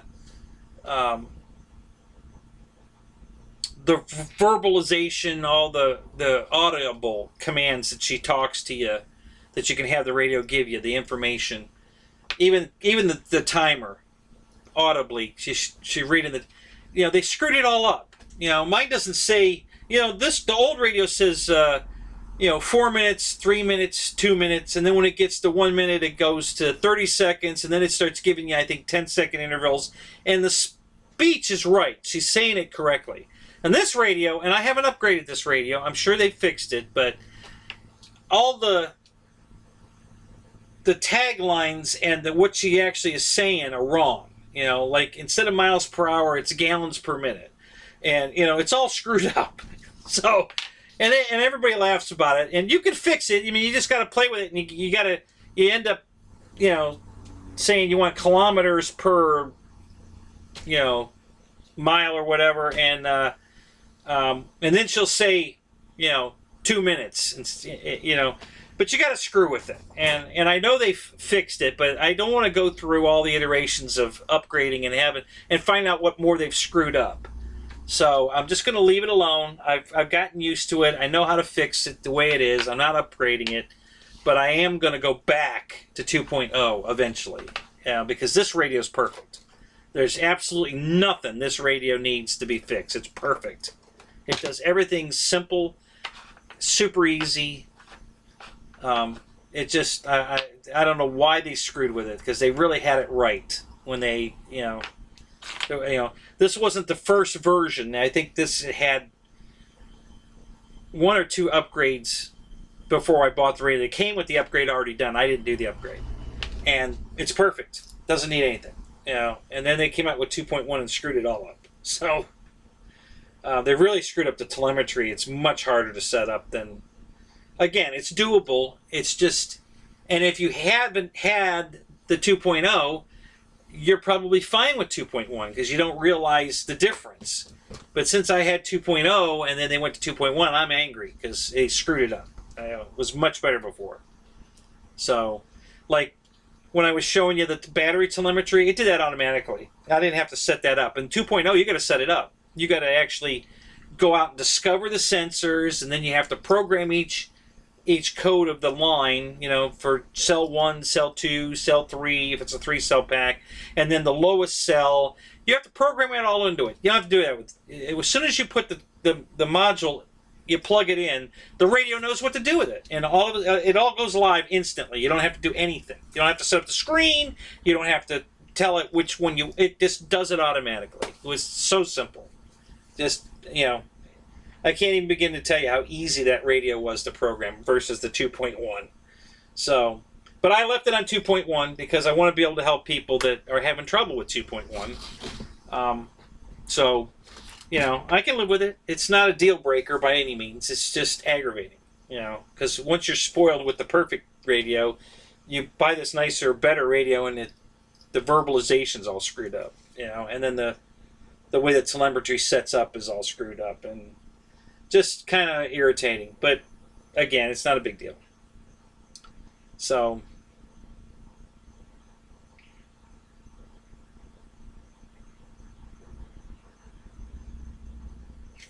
what do you mean it's above your pay grade? Come on, Michael, it's not above your pay grade. Do you not understand and I'm not being facetious here or anything, I'm just, the value of having the telemetry so you don't have to set a timer. The radio actually talks to you and tells you what your battery voltage is as often as you want it to say it. Every 5 seconds, 10, 15, whatever. So that you never you never crash an airplane because you flew it too long and ran it out of battery. You don't see the value in that? Really?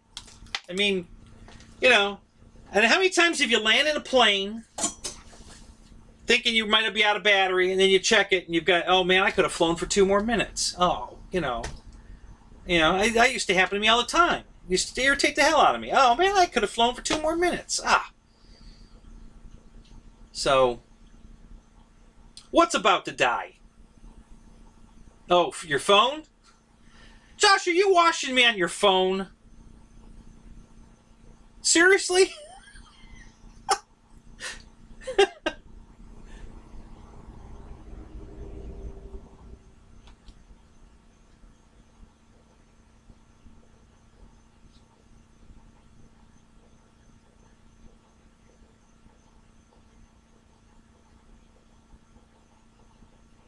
Oh, I get that. No, I'm not trying to, play it down like that. That's not what I meant. I just, your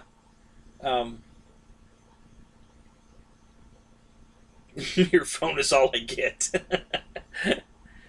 Yeah, no, I don't mean it that way, Josh. I'm just, so many. Listen, I'm flying with guys out at the field. A bunch of guys are flying the Taranis radios, and none of them are using the telemetry. And I'm like, what is wrong with you guys? So I actually brought this out to the field to put in their airplanes, just to show them. I was gonna, because it's already bound to my radio. I was gonna stand next to them with my radio, so my radio was gonna give them the telemetry information while they're flying their radio and flying, and just to show them what they're missing, because they just don't get it. Once you've experienced it, guys, I just you do it's just amazing. Especially, when your jet goes ripping by and you're wondering how fast it's going, and then she tells you how fast it's going because she's using a GPS signal to get real-time information, and she tells you 106 miles an hour. Wow! That's a big highlight for me too. I thought that was cool as hell. So I put the telemetry module in it, the GPS. That was cool as hell. I bought the barometer for the glider, but I haven't used it yet. I just used the GPS in the glider too. Because, I've got her telling me about every 11 seconds she gives me an altitude update. So I know if I'm climbing or diving just from her, because she keeps telling me what my new altitude is. So, and it was fun when all the guys were standing around, because I'm looking straight up and they can't see the airplane because I was at 2,682 feet, according to her. And it was way up there. It was a dot. It was a 12-foot wingspan glider, and it was just a dot in the sky. It was so high, 2,600 feet. It was way up there, and none of them believed it would go that high, and they're listening to her tell me what my altitude is. So it impressed the hell out of them because they didn't think it would go. They figured I'd be out of radio range at that altitude, and I wasn't. It was fine. So.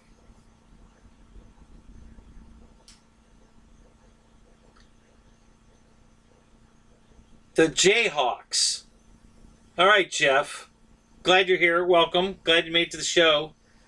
I don't know who the Jayhawks are. You'll have to help me on that one. I don't recognize the name Jayhawks. Is that baseball, I'm assuming? And I don't know what city they play for, so I'm just not familiar with that particular name, Jayhawks. I think I've heard it before, but it's not in my wheelhouse for sure. Oh, okay. Kansas University, so it's a college team.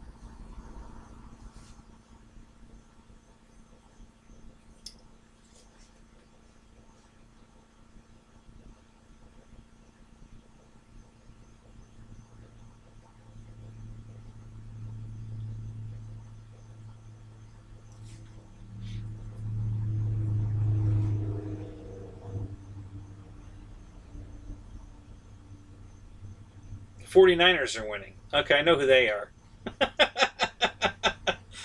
I get that one, Roy. I know who the 49ers are.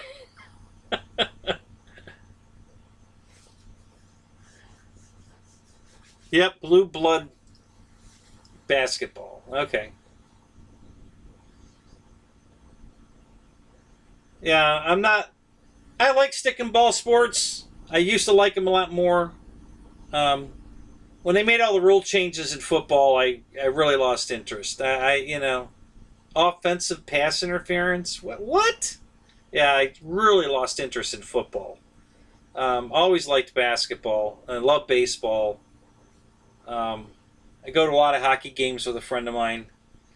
But yeah, I used to, back in the day when I was young, my dad and I would watch all the Browns game in Cleveland, Ohio. So I used to watch the Cleveland Browns. But like I said, when they changed all the rules, I just lost interest in football. But yeah, I love basketball. I've always loved that. So I like playing it. Of course, I'm only 5'6", so I'm no threat on the court. But I still like playing it.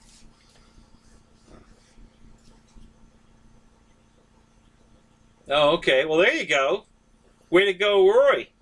Wife's a football nut. That's got to be nice. So instead of bitching at you that you're watching the game, she's watching the game. That's great. Exactly. Let you buy more planes. Yeah, I've used that one too a few times. Yep.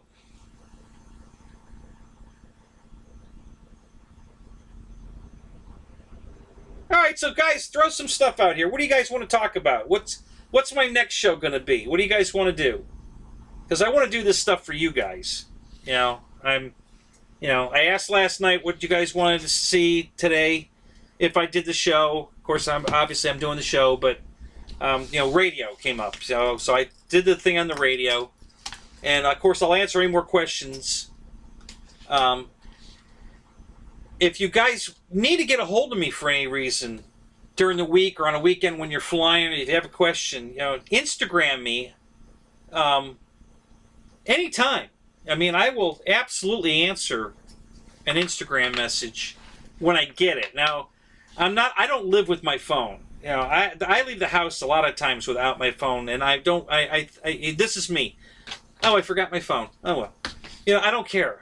Guys turn around. Oh, God, I go get my phone. I forgot. I don't give a crap. I lived, 40 years before I had a cell phone. I can live without it. It's not a big deal. If I leave without my phone, I don't go back for it. I don't care. So I don't always have my phone on me. If I'm out working on my cars, if I'm out cutting the grass, I don't have my phone on me. I have 3 acres here, so when I cut grass, I'm out there a while. But yeah, but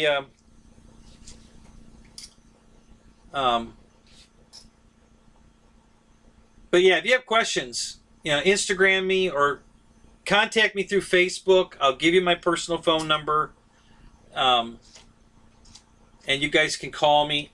Actually, I'll give it to you right now because there's nobody in the room. I wouldn't want you to have my number, so I'm going to type it in here right now. So you all have my number. Save it to your phones.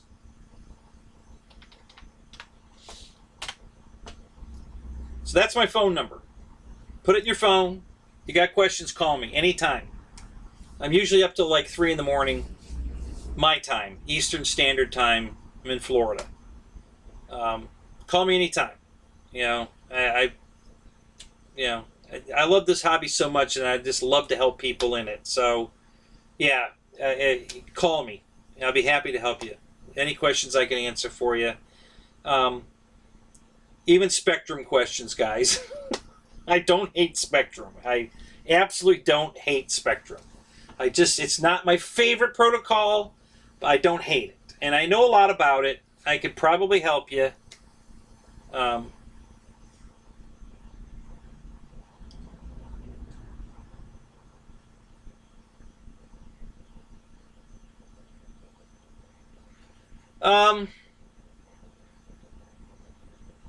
Okay, so here's my. It's a good question, Michael, and here's my take on it. And again, I've been doing this a long time. So, for instance, if you put dual rates on an airplane, and you have it in low rates, and you don't have enough throw in low rates to overcome a situation. For example, You're trying to fly inverted. You forget you've got it in dual rates. You got it in low rates. You're starting to come across the field at a lower altitude, and you're pushing a down stick to keep it level flight. And all of a sudden, you run out of down stick, and the plane's still diving into the ground inverted. What are you going to do? You're not going to remember to flip the switch. You're not going to have time to flip the switch. So you're going to stuff the plane in the ground at a slight angle, inverted, which is going to destroy the canopy, and God only knows what else. And ask me how I know that, because I did that. Yeah. So I don't like dual rates. I think full travel and expo is a much better way to go, because you can soften the plane up as if it'll feel like dual rates in the center of the sticks, when you're doing. But if you need all of it, you've got all of it. God, I need full elevator to get out of this dive. You don't have to worry about switching the dual rate. You just pull the stick harder and you'll get full travel. So I don't believe in the dual rates myself. That's just my personal opinion. But that's exactly the reason why. I crashed a plane one day. I didn't realize I was in low rates. I was flying inverted, and the next thing I know, boom. Yes, I still fly my 1700 P-51, but probably not the one. Last night we talked about this briefly. The Furious Frankie that I bought damaged. I fixed it, and then I repainted it again because the top of the wing was getting the paint was It's an old airplane. I had it for I was the third owner. By the time I got it and flew it for 3 or 4 years, it was probably 5, 6 years old. The paint surface on the top of the wings was getting pretty thin, and the foam was starting to show through. So I repainted the whole top of the wing and the horizontal stab.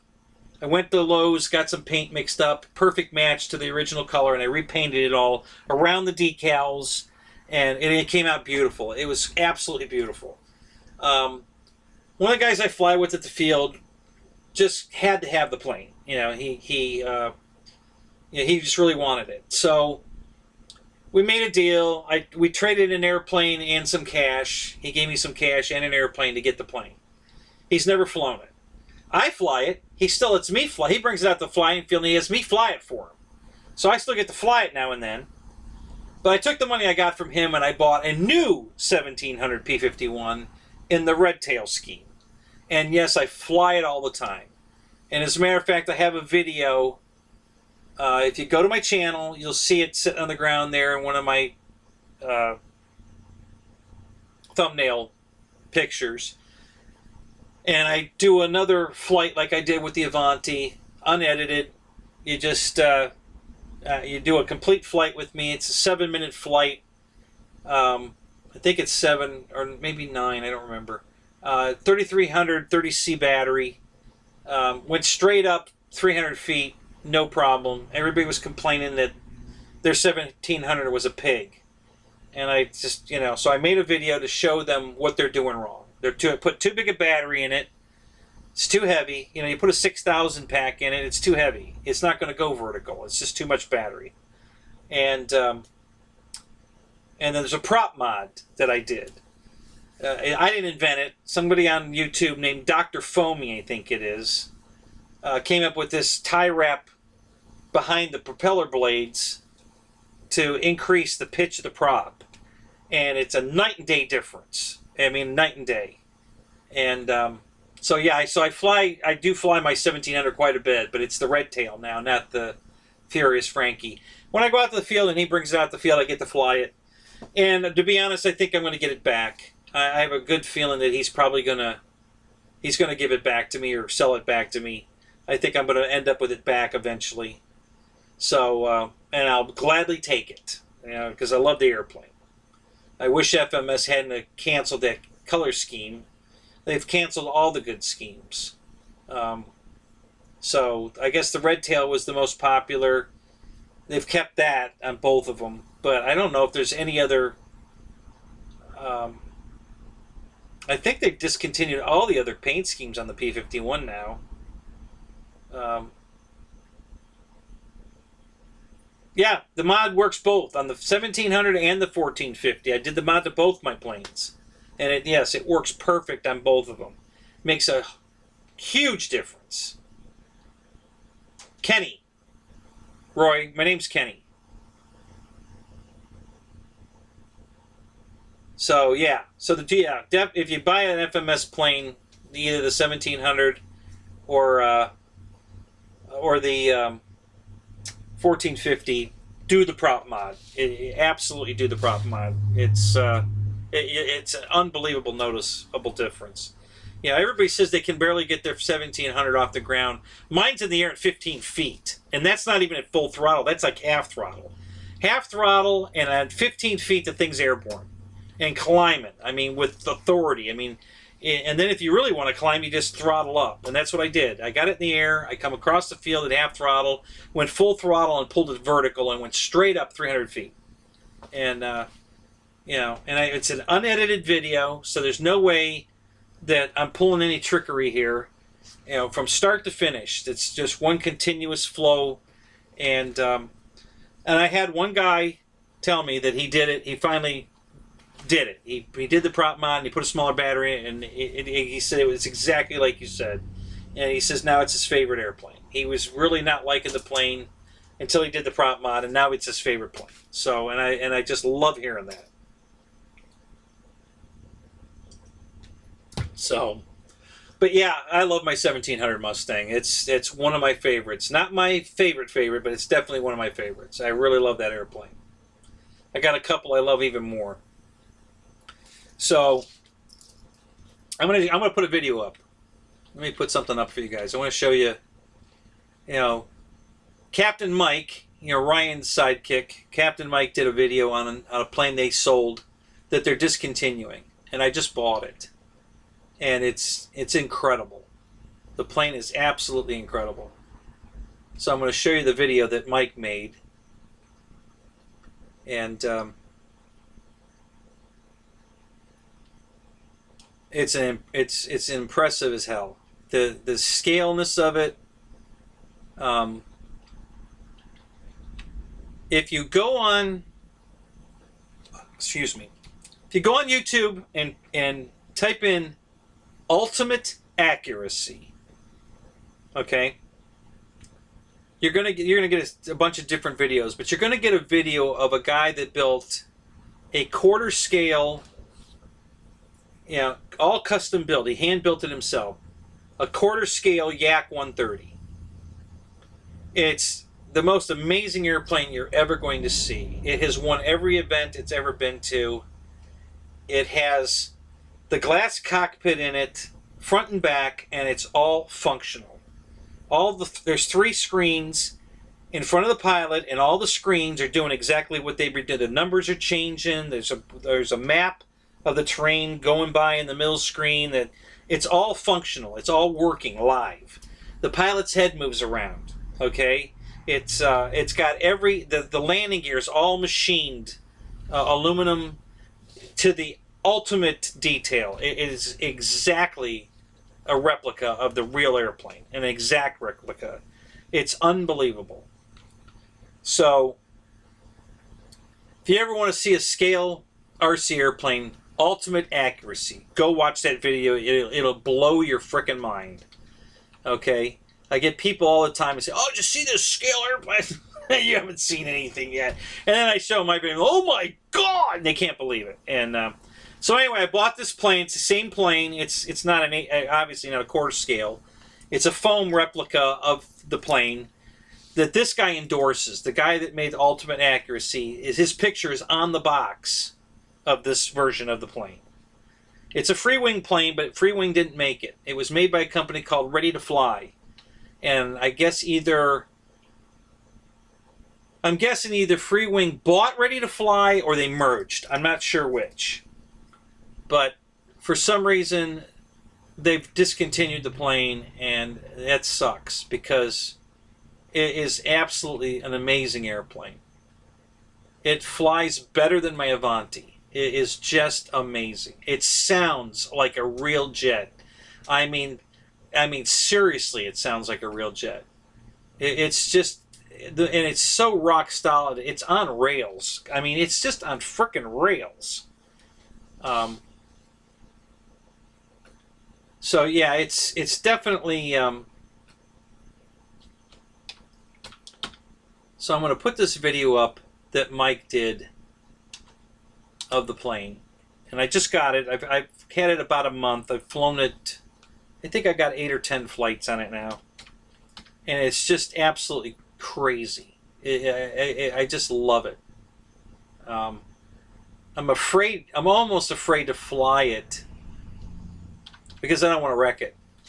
Especially since they discontinued it, I won't be able to get any parts for it. I just bought a bunch of extra parts for it. I bought an extra cockpit because the cockpit gated already. So I bought a second one because I wanted an ungated one. So if I'm ever showing the model off someplace, I wanted to be able to show it off. So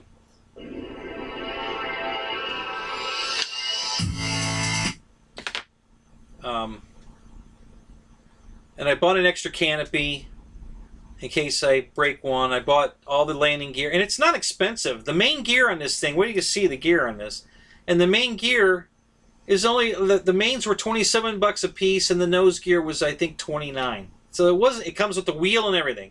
The retract mechanism, all the aluminum oleo shock absorber with the swing arm and everything. With the wheel and everything, the whole ball of wax, $27. I mean, good God, that's a steal. So, all right, so let me put this video up. I think you guys will enjoy this.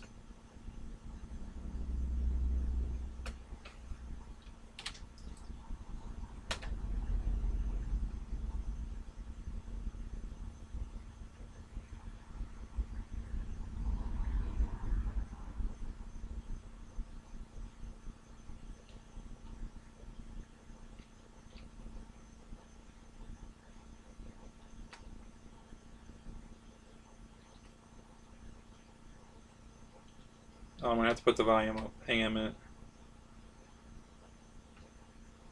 Not only that, you get the full tail movement on the stabilizer. Is that cool or what? And you got your rudder.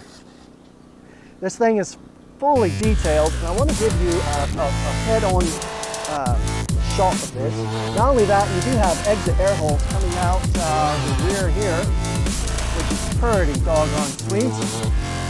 And hello, Aaron. You guys got Mike here from Motion RC, along here with some other folks here that work at Motion. A good team here. I want to show you. No, I haven't seen the Yak 110. What's that? Magnetic this yacht has everything you can actually ask for. Marvelous. Now, on the battery, they have it. It's a real small retracts. You have a very tiny LED lights on each retract and sequencing doors. Battery actually goes against the front of the one Mike's holding there. 1.5 ounces in the front of the nose. Very nice. And you can see those lights. We'll get close ups of that and the doors go right watch the gear down. doors. Okay, they open up and then half the doors close and the other half stay open. Also, because the gear's down. You have for so like in the nose wheel, the two doors stay open, but the main's still closed air up. brake. Springs check that out. It's got a landing light on each gear, so there's and you're going to slow that down. Also, you have with that. Let's get into the technical, bring the flight down. So let's take this. It's got Fowler flaps, so they're going to slide back and within then the past down few years, go Bowman's down. really come a long way in the RC airplane industry. The Yak 130 from Ready to Fly is the best. It just flies amazing. These models full flying stab. This model is flying out plug and play. Doesn't have an elevator. It's a stable. Not only that, you do and have everything's already exit air installed holes in coming it. out. Just an amazing Here, airplane. Absolutely amazing. Beautiful. Beautiful. Airplane. All the weapon grease magnets on. It is a 90mm Now, they want you to glue the pylons on, and then you can blade impeller magnet the in a metal missiles out shroud. of the Listen to pylons. this I didn't sound. put the pylons on mine. missile there. If I do put them on, they're This going to be thing magnetized is because I want to be able to take marvelous. them Now, off. on the back, So I'm gonna we'll have it freaking it's a real and magnets small, on the rail Really neat. It's so that I can very snap tiny the hatch rails in on and then there. snap A year the ago, weapons to on get the lifted rails. up. this type of Battery performance actually and, goes uh, against the scale front for of this the wood. price. I'm not Just gluing We have them. wasn't really out 1.5 there. So right now, I'm just Recently, flying the it. market's clean. seen a With couple the of battery new at airplanes this no come and weapon. try temperature, and we'll get compete close for up to put the that best when we 90 not even the do wing. the follow-up. Of course, like There's anything, I they're put the different wing ranges. rails There's on, but I didn't put the best those acrobatic on. airplane, the A lot of fastest one, flight the most time on it. It's semi-scale. holding up This very, yacht. very That nicely. it just And looks so again, cool on the those way new it is. tracks, they do have I like it clean. spring struts on there. All the So, ordnance pops off with almost magnets, like the as real you've seen in Oreo our on the other one. They might videos. still I'm not make invited it. to check them out. Michael, The intakes but are beautiful. tracks. Motion's With going that, to just just get to continue the carrying it. technical I don't know. scale, There are other training people. link You can buy nose and main free wing struts. products from other people than Motion. Within the past True few Fowler years, Fly. Foam has A lot of become a people long think way in the Motion RC airplane industry. The Yak 130 from Ready to Fly They're 600 amp, just how far these Now I noticed this is Matter of true fact, to I scale, got so ready we're to not going to be pushing it to the plug limit. and play. Being Right, delivered this airplane's Saturday. more designed for for pilots who want to bring something out to the field And, frankly no one's seen before. Stay tuned We've all for had that because F-16s, I'm going to give you guys the F-18s, opportunity a lot of to P-3 ones out of our field airplane. for great flying 90 millimeter features. So if you guys have been looking for the 90 millimeter free wing in a metal shroud, listen to this sound. stay in touch. Because Now I might that have a being said, you're right, screaming Mike. deal for It's you guys. not designed as something you're On going that to air. That is freaking awesome. as it I'm not were. positive it's Really going can't to beat. materialize. I mean, I Even got a one couple of coming, years ago, but total I power. don't know that I'm going to be able to get a lot This Now, more. I've got to admit, But the I'm gonna find out. SU-35 looked Just awesome, But yeah, wasn't it's, really uh, out but this there. is Recently, the But this market's plane's without a doubt the seen a most couple of scaled new airplanes looking come to try aircraft in the and air. Does it sound good? for Can you best hear it 90 okay? millimeter. Because I have Of everything course, muted. like I in- can't hear in it. Between this and ranges, Eurofighter, there's I couldn't tell the there Best was That's acrobatic part of the airplane, the range, other fastest than the one, the sound. most semi-scale. This According yacht, to my meters running here, it looks like it should be pretty good. beautiful sound. the flight time of this airplane with 5,000, you've seen in our other 3 minutes. You're going to want to manage your throttle like those retracts. There's scale sequence doors, scale trailing link, nose and All right, main Maury, I'll struts. search Yak 110. True Fowler flaps and a lot of space for a large battery. We're flying it here on an So Admiral what's the 6L minimum 5000. on this field? There's as far space as for a plane 6600 if you would you like. recommend then? Now I As noticed far that as this is takeoff and true to landing? scale, I so would we're give it not at going to be least 250 pushing this to the feet, limit. just to be safe. Right, this airplane's more designed for pilots who want to bring something out to the field which frankly no one's seen before. We've all had F-16s, F-18s. There's a lot of P-51s out in our field which are great flying aircraft. We'll pop the air brake here. Well, that's okay. You don't want to listen to me anyway. And with it, all the tubes to I the can bird turn my killer up in volume the up, front. but Now just that listen to being the said, airplane. you're right, Mike. And that back pilot there, he looks exactly like urine prop off. Burning, as it were. But you really can't beat the And there it Is this better? I turned it up. Now I've got to admit, the SU-35 looked awesome. Regarding the But CG this placement on is, the Yak 130 from without Ready a to doubt, Fly, the most we recommend scaly the Admiral 6L aircraft in the air. 5000 50-seat placed There's all 3 the way different forward, audios? up against between this okay. and Yeah, I know Eurofighter, why. I You couldn't can tell fix apart that. in nose real weight. life. Yeah, You're I flying know. with the ordnance. The ordnance does That's tend the only drawback to to this. bring the airplane rearward. This is 1.5 ounces, which allows us to achieve on this airplane with 5,000s in about 3 minutes. You're going to want to manage your throttle like gotta kill any this one. EDF. Okay, Look so at that those you shouldn't bright, have 3 different bright audios now. It landing should only lights. be the one, my voice and the Airplane one you're settles watching. so nicely. Great touch. So what's the minimum on this field as far as for this plane? Would you recommend then, as far as takeoff and landings? You know, Welcome to the I would room, give it Jim. At least 250 feet, just to be Glad safe. you made it. You can take off. Is this in your first shorter time and land with in this shorter group, or have you been on Full-scale experience, Wes's you're gonna channel wanna and run this Ryan's channel? Airplane up, let it roll out and achieve its own lift. Don't really want to force it. We'll pop the air brake here, and you see again with its scale profile from the pitot tubes to the bird killer up in the front. Yeah, Just doesn't get do you mean it was And a that torture back test, pilot Roy, there, because of he the looks 3 different, exactly like and now urine it's okay, prop-off. or just because it sounds so good? What are you getting at? And there it Look at is, that. Yak 130. Beautiful.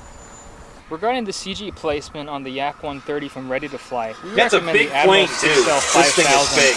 50C placed all the way forward up against the balsa bulkhead.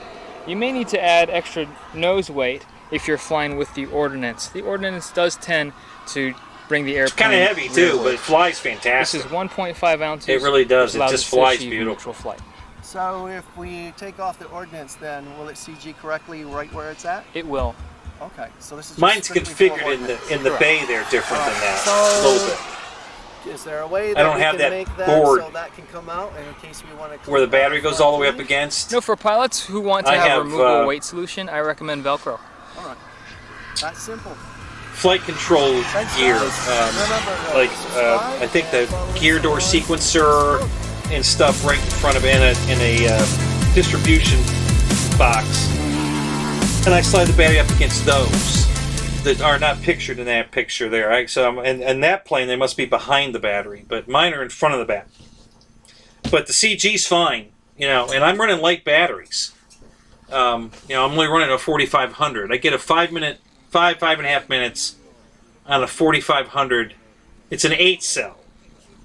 So 2 4-cell packs, 4500 packs is what I fly it with. And it's I think this guy crashes this one, if I remember right.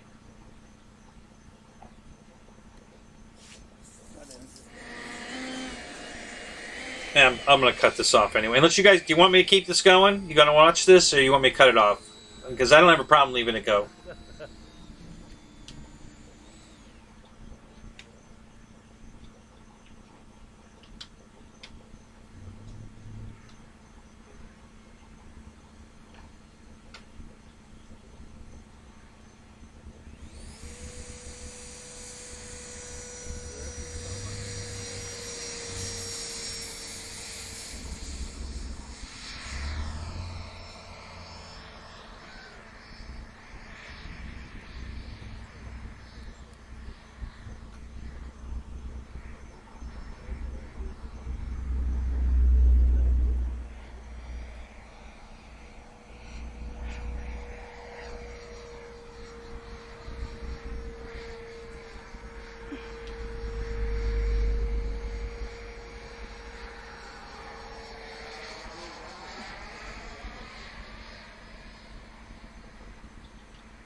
Yeah, it's got a really tall tail. I was having a little... So here's the problem I had getting in my wagon. So the back, it has 3 seats, third row seating, okay? So the back seat and the mid seat fold down and gives me a 4x8 foot box, okay? As you come up the sides to the windows, it rolls out to the windows, and the windows are about another foot. So at the glass, it's probably 5 feet across at least. Maybe a little wider than that. The yak wouldn't fit all the way down on the floor, so I had to build a tray so it was up at window level so the wings could overhang the side panels up in the window area because it wouldn't fit in the bottom. So I had to build like a shelf in the back of the car. So what I do is I put the Avanti in first, put the shelf in that's on legs over the Avanti, and then put the yak on top of the shelf. And then I've got a rack in front of that holds 2 more airplanes.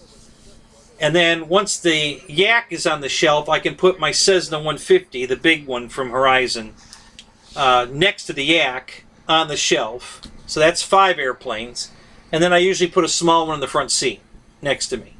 So that's 6 airplanes in the car, and none of them are touching each other, and they ride perfect and no damage. I used to take 9 planes in the car, and they were getting some hanger rash because they were kind of touching each other and rubbing against each other, and I finally said no more of that. So I can still take 6 planes in the car reasonably comfortably, for sure 5, and nothing's getting damaged. So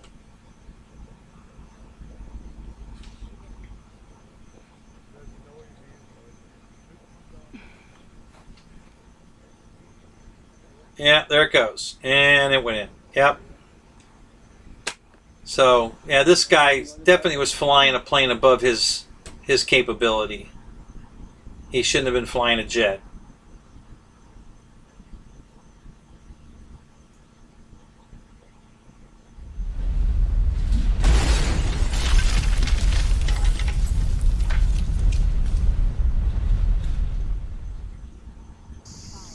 Pilot Dan, what do we got here today? Got the old Russian Yak 130. Yak Look 11. at that. Fighter trainer. Fucking NASA jumpsuits on. 90 mil. Okay, 8S. so what did you say, Jim? I'm not following. I have Thanks to Scott had for you $100 Motion RC voucher. build, Basically forcing me to buy another plane. but it finally let me know. Oh, okay, cool. Yeah, Thank you, Jim. Pilot Thanks Scott. for telling me that. I appreciate that. But yeah, it's been a bit windy. So this your morning, your so we're notification tonight about the show you got from the bell, or did you see it in social media We're in a somewhere? nice little lull at the moment, so Give it a go. yeah, all right. Take off flaps. Pole jumping for you. Did you honk the horn? Yep. Yeah, if you honk the horn, the Oh, pole will see get you out on of the the way, you know.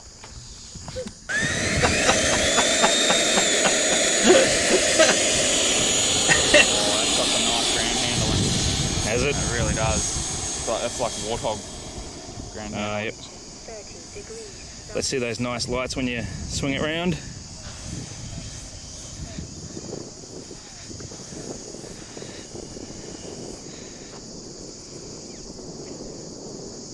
Another thing about this Yak too is nobody has one. I mean, I don't know if any of you guys have been to Joel Knoll or any of those, or the Jet Jam or anything, but I'll bet you didn't see one of those there. You know, so it's a plane that you're going to be, Yeah, true. you know, the talk of the crowd because they haven't seen it. You know, it's an awesome airplane. I mean, it really is. God, that thing flies good.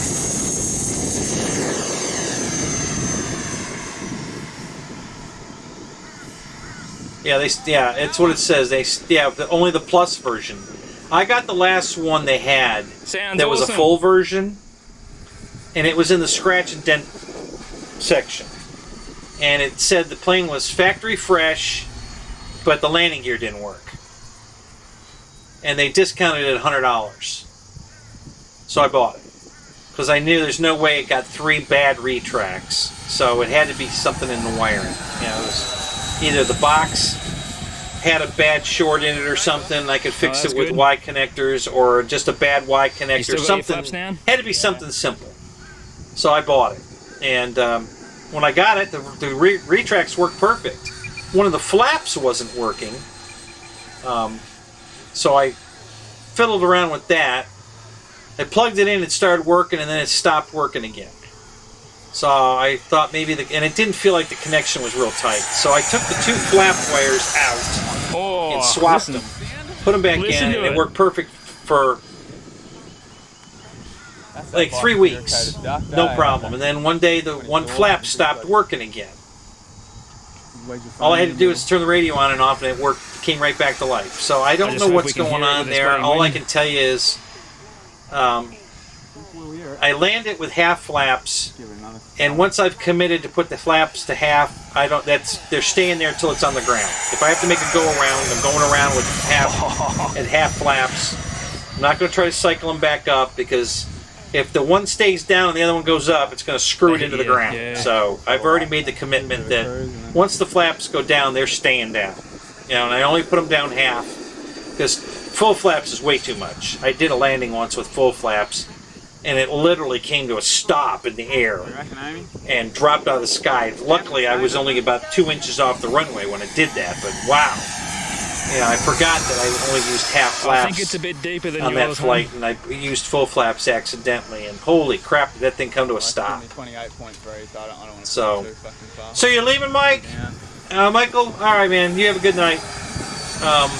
Thanks for stopping in. Appreciate you stopping by. I'll just try landing. I haven't had a chance. Thank all of you for the likes. Yep. I appreciate it. Take off flaps, you mean? You know, looks like just about everybody hit the like button. So, Oh, Those lights, look You at know, them. appreciate that a lot, guys. I'm really glad you're here. I'm going to do this every week. I don't know what night I'm going to do it. That was meant. Vote. Go ahead. You don't have to do it now. Come back to the video, but in the comments. Monday, Tuesday, Wednesday, Thursday. You know, Dave's RC's on Friday. Ryan's on Saturday, and that looks cool, just for ground effect, like. Wesley's on Sunday. Josh, are you going to be here on? Do you want Wednesdays, or can I have Wednesdays? And are you going to do it every week? This is every week for me now. From now on, guys, this is. I'm just like Ryan. I'm going to be dedicated to this. Awesome. So we're going to do a show every week, and we're going to have a new topic every week. You know, you guys can vote on that too. Put it in the comments. What do you want me to do? What do you want to see? Phone repair? You want to see radio setups? You want to see me review airplanes? I don't have a lot of money for buying new stuff, current stuff right now, but I have a lot of airplanes. So if you want to see some of my hangar, I can start digging them out and bringing them, put them on the table here. We can talk about them. I can show you stuff. So yeah, put them in the comments because I'm going to be reading them, and let me know what night you want me to do this. I originally wanted Wednesdays, but Josh jumped in last night, and I don't know if he's going to do it. Are you still in the room, Josh? I don't know if you're still here. Let me look if he sent me a text.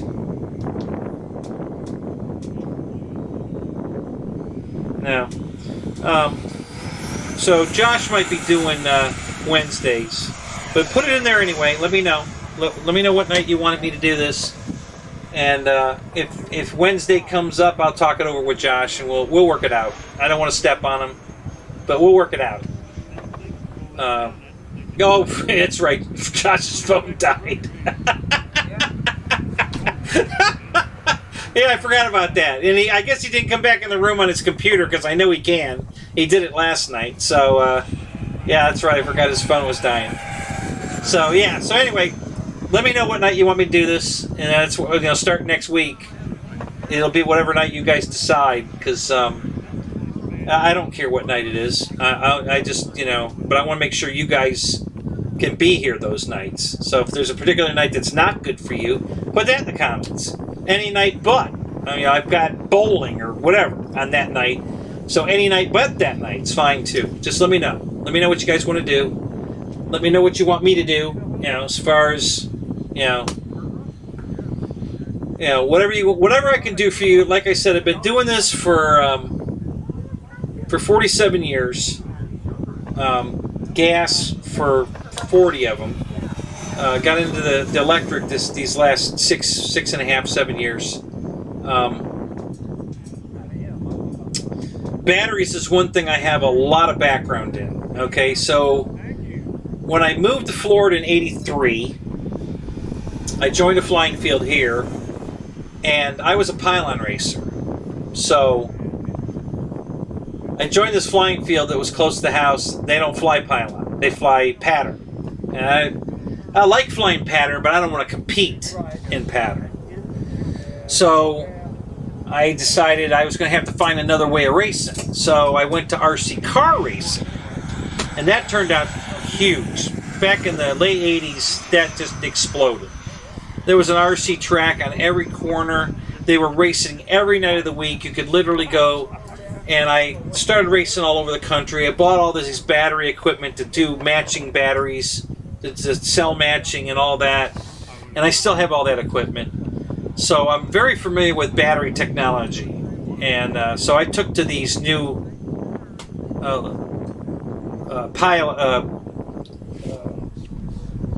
lithium polymer batteries, like a duct of water. I mean, I understand the technology.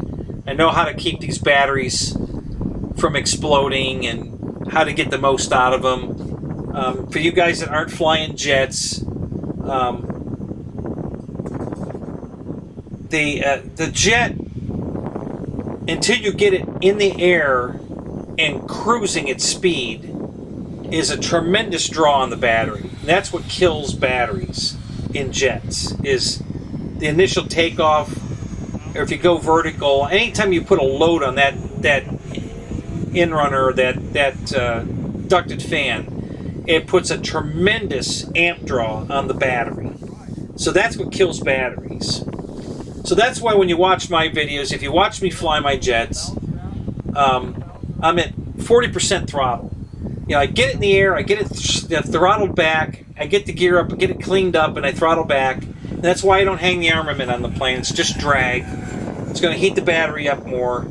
So I fly it clean and I fly it smooth. And that's how I get away with flying a 3300 30C in a jet. Okay? I mean, it's absolutely the wrong battery for the job. Absolutely. But it can be done if you're tactfully about it. And that's throttle management. And that's one of the things... I have my radio telling me what my throttle position is. Okay? You know, I think she's about every 7 seconds. She tells me what my throttle position is. And I already know in my head, I want to be at, like on the Avanti, I want to be at 40%, negative 40%. Okay? That's where the plane cruises best. It's doing about 75 miles an hour. You know, if I've got wind, it'll do, 70, 68 upwind, but it'll do almost 80 downwind at that throttle position. And it doesn't load the battery, so that I can get away with these crappy batteries, low C-rated batteries, and still fly my jet. And that's what my video, if you go watch my video on the Avanti, the 7-minute flight on a 3300 30C battery, that's how I did it. And I just don't have the money to buy these high-dollar batteries. I just don't. I can't afford to buy batteries that are $100 and $150 a pack. I can't do it. So I buy $50 a pack batteries, and I fly accordingly. And it's working fine. I mean, I've got a lot of flights on these planes. I haven't burnt through a battery. Well, I guess one battery pack failed out of the... Let's see. I think I have 10 6-cell packs. And none of them are over 45C. Oh, I take that back. One is 60C. I do have one pack that's 60C. And it's very old. And it hasn't puffed. Now, some of these packs have puffed, but I still fly them. You know, as long as the voltage is even, as long as they're charging and discharging evenly, the puffiness is not that big a problem. That's not where the problem is in the battery. It's when the cells start not matching. You've got one cell dying faster than the others, which puts a tremendous load on the other cells, which is going to heat the pack up. That's when you have to start worrying about a battery pack. Just because it puffed doesn't mean anything. That's not necessarily a bad thing. So I have puffed batteries that I still fly, and they're fine. As long as they're charging and discharging evenly, you're good. So, but that's how I get away with it. You know, you fly... You pull the throttle back, you throttle management. You know, yeah, I'll make a full throttle pass. Actually, I never go full throttle because once you get to 75%, it's not going to go any faster. That's it. You know, it's just, that's terminal velocity. It won't go any faster than that. Not with the battery you have, and it would take so much more power that you just don't have available to make it go faster than that. That's it. That's where it stops. So... usually I go to 60-70% throttle. That's all the faster it's going to go. And I don't load the battery any harder than that. And I do, a flyby, and then I back it off, and I just cruise for a while again to give the battery a rest. And then I might do one more flyby before I land. Or I might go vertical once, and maybe do a loop or something. But you can't go out there and just tear up the skies with it, guys, unless you're flying those $150 battery packs. And I just can't afford those. So, by the time I plan on going to Jet Jam next year. So, by that time next year, I will have at least one battery pack that I will be able to, push hard, just to go and show off. But just one. I'm not going to buy a bunch of batteries. I'm just going to have one battery pack that, I can show off with. And oh,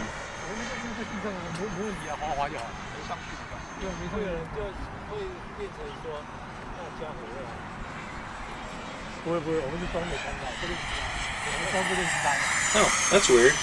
It let me pause it. In the in the chat. I don't know how I did that. It shouldn't have let me do that. That's kind of weird. Hang on a minute. I got to kill this other. So we get rid of that other audio. I want to kill that audio. I have to go in and kill that video.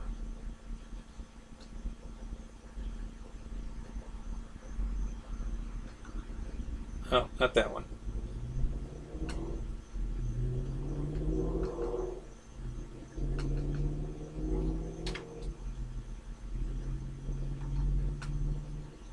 Okay. And then we got to go back to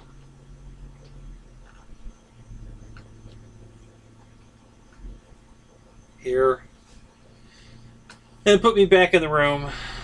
So now I'm back in the room. But that's how I get away with the batteries. So just be aware, if you guys don't have jets, you're going to get jets.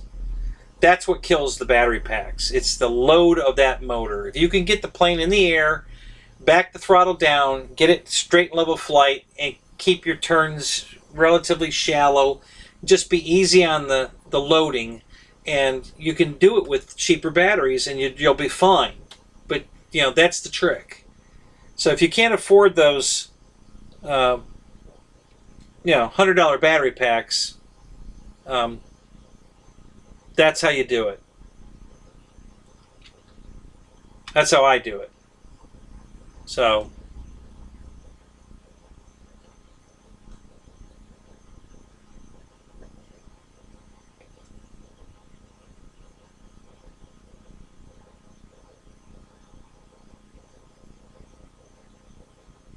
you don't understand Japan essays anyway? What is it? You lost me on that one, Rory. What are you talking about? What did I miss up here?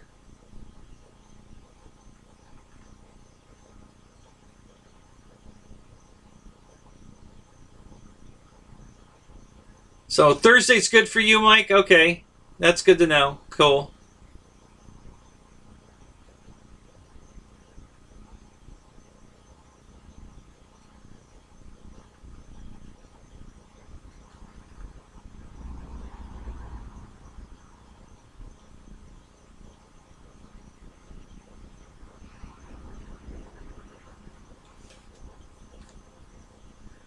The only batteries I stay away from, Jeff, are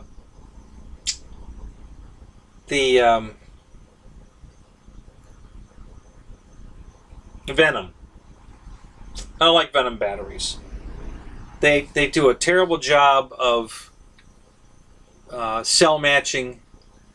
They just throw batteries together. They don't match them. So I have to constantly rebalance I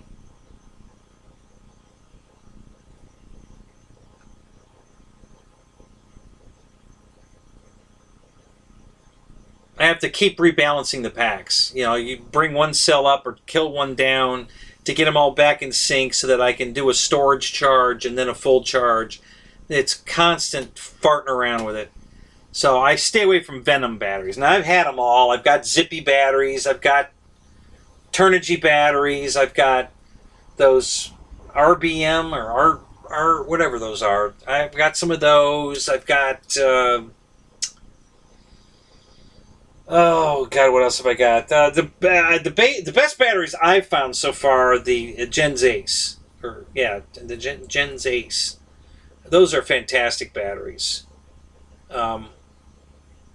Yeah, I have a bunch of Zippies too, and they fly great in my regular planes. But yeah, do you have a jet, Roy? Have you flown your Zippies in a jet?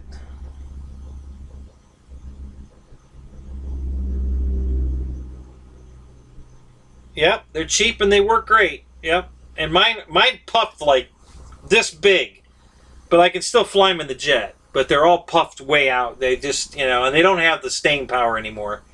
They were fine until I put them in the jet. That's what killed them. Now, it was a long time it killed them. It wasn't like one flight and it was dead. I mean, I flew the crap out of those batteries. and they're finally at the end of their.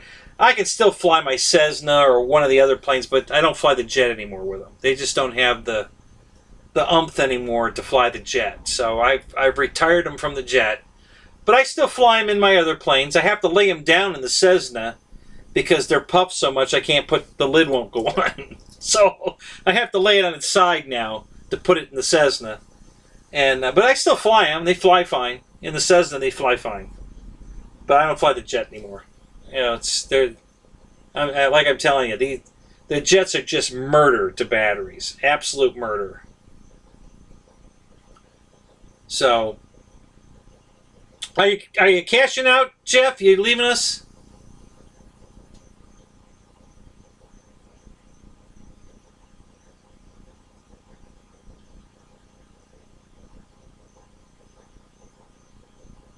Oh, in the video they were speaking Japanese. Oh, gotcha. Okay, now I understand. Yeah, I can't hear it. I have to mute it because unless I put the headphones on, and I haven't worked that out yet. If I play the video with the audio, then you get the feedback of the audio, and then it gets into that loop. Because what happens is, because of the delay, is I'll say, "Hi there," then there's a delay, and then the TV says, "Hi there." The mic picks up the "hi there" from the TV, so it says "hi there" again, softer. Then the TV hears it again, and it's a round robin. It gets softer each time it plays, but it just gets into a round robin until it goes away. And so I have to mute the television to keep the feedback and the loop. And so I can't hear anything. So I didn't know that they were speaking Japanese, so now I get that. But yeah, it's... So Roy, you had a 64 millimeter F-16 4S battery, 2200. Came down a little warm, not hot.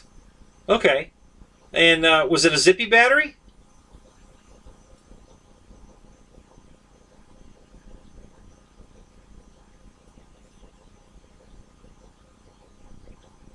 And how many flights have you had on it? That 2200 4-cell. And are you flying it wide open, or do you throttle manage? These are all key to the situation, because that'll definitely work if you're good to them. But if you're gonna, I watched a guy explode a battery in one flight. He bought the FMS, that orange twin tail. What the hell they call that thing? It wasn't the Stinger. I forget what they call it. Anyway, so he puts a battery in it, puts that thing in the air, and he's got it wide open the whole time. He never throttled back for once, not for a second. And by the time when he touched down on the ground, it ejected the canopy because the battery had swollen so much. It pushed the canopy off the airplane, and the battery was so hot you couldn't touch it. And it was this big. I mean, it just went like that, and of course that battery was done. So what did he do on the second flight? Same thing. So 2 batteries right in a row, gone. Because this guy he doesn't need a throttle stick. He just needs a toggle switch. Throttle on, throttle off. That's all he ever knows. He doesn't know anything but throttle on and throttle off. That's it. So he should just put a toggle switch on his radio, and that'd be it. So, okay, so you're running half throttle, zippy 30C. Okay, and how many flights you got on it?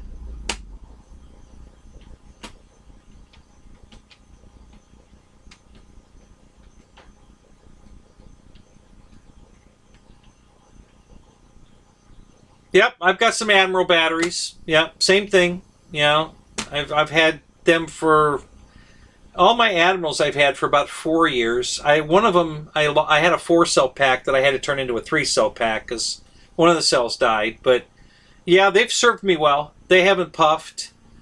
They've lost their zip, but I still fly them. I fly them in my Warbirds. They're fine. The loading on the Warbird's light, so it's not abusive to the battery at all. And you can take a battery that's lost its zip and it'll still fly fine in the Warbird. So it's just the jets are just brutal. That's why I tell people that want to get into jets, throttle management and being good to your batteries is crucial if you want to enjoy them longer. If you've got money to burn and you want to go through battery packs every weekend, go for it. I don't have that kind of money, so I got to be careful. Now, I just started flying these Florida, whatever they are. Floruses, I don't know. Cheap batteries. I mean, I bought 2 6-cell 4500 45C for $100. And they've been doing wonderful. They haven't puffed at all. They've got good power, getting good flight times. I have 0 complaints. $50 battery pack, and it's just doing fantastic. So the Yak takes 2 4-cell packs. Still 45C and a 4500 45C 4-cell pack. Bought 2 of those for $70. So $35 a piece. And I'm having the same luck with those. They fly the jet fantastic. They're not puffing. They're not getting soft. Plenty of power. Very happy with these batteries. Now, I only have probably have 10 flights on the 6-cell packs. The 4-cell packs, I think I only have... Well, I have 4 of them, so 8 flights. So, say 4 flights per pack, I would say, on the 4-cell packs. So they haven't had much time on them at all yet. But the 6-cell packs have at least 10 flights on them, and they're doing great. So I'm real happy with those. Priced right. Like I said, the way I fly, throttle back, throttle management, they do fine for me. If you're a wide open throttler, listen, the guy that turned me on to these at the flying field, and I'd seen him, I just hadn't pulled the trigger on him, but he was flying them, and he swore by him. He said, "You're gonna love them, get them." So I did. So he's got an Avanti. He's got the new red one. Mine's the old yellow one. And so we're both got the same battery packs now, and we're gonna go up and fly together. So I'm at negative 40% throttle, and he's wide open. He's going just a little bit faster than me. It's not that noticeable. And all I have to do is, when we get to the other end of the flying field, is if I turn inside him, we're right together again. So he's out of 3 minutes, he's out of battery, and he's landing. And his buddy Lewis is already laughing because he knows that I'm going to go a lot longer. So 10 minutes and 20 seconds. I flew it for 10 minutes and 20 seconds, throttled back. He flew for 3 minutes. And he swore the whole time, there's no way. There's no way. And then, after he passed 7 minutes, he's like, God, I can't believe this. And, 10 minutes and 20 seconds was touchdown. And I had battery to taxi back. So, not much, though. I pushed it to the end. So, so I'm pretty happy with those. The Turnigy batteries, I can't really complain. They're so cheap, and they've really served me pretty well. The Nanotech has been the best. When it gets hot, it puffs up, but when it cools off, it goes right back down again. So it's not all puffed out of shape like the non-Nanotech Turnigy batteries, but they're all still working. I took the Avanti up with one of the Turnigy packs. I actually used 2 of them. I used the Nanotech one and one of the standard blue, and I did a real soft flight just to see if those batteries could hold the. And they did fine. I mean, even when they were brand new on takeoff roll, I would get the low battery warning. It was already telling me that my battery voltage was below the threshold of the warning, and it was already telling me it's time for you to land on takeoff roll. But as soon as I throttled it back, she shut up, and 7 minutes. I got to fly at 7 minutes with that battery before, well, she had started talking to me about 6 minutes, and I flew for another minute and landed. So I had a 7-minute flight. But yeah, it doesn't have the C rating. A 30C battery is just not going to cut it on a jet takeoff roll. So immediately the warning went off that I was below threshold. The battery, time for me to land. And I was expecting that. So that didn't bother me. I knew that was going to happen. But as soon as I got it off the ground, I got the gear up, flaps up, throttled back, start throttling back immediately. I'm still building speed, but I'm already throttling back. And then once she settled into her cruise speed, which is right around 70 miles an hour, she was fine. Just flew great. So I can't. The only batteries I've had a problem with are the Venoms, and the pack I have actually was in the rubbish can at the hobby shop because one of the cells had died. It was a 5-cell pack, and one cell had died, and the guy didn't know what to do with the battery. He thought it was not usable, so he threw it away. And I asked the hobby shop, I said, what are you doing with these batteries? He says, well, we're just going to dispose of them. I says, can I have some of the packs in there? Yeah, take all you want. So I brought it home. I cut the one cell out of it, soldered it all back together, re-shrunk wrapped it. It's doing fine.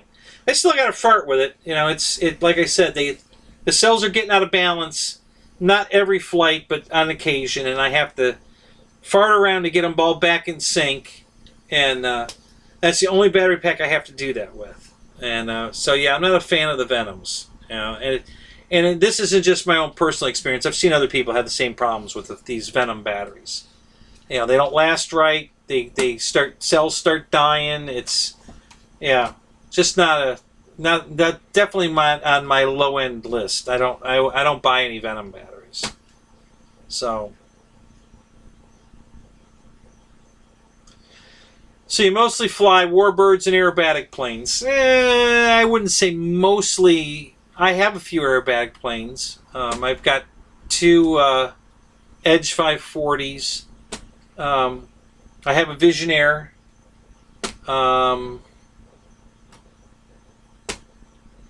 I take that back. I have 3 Edge 540s, but I haven't flown one.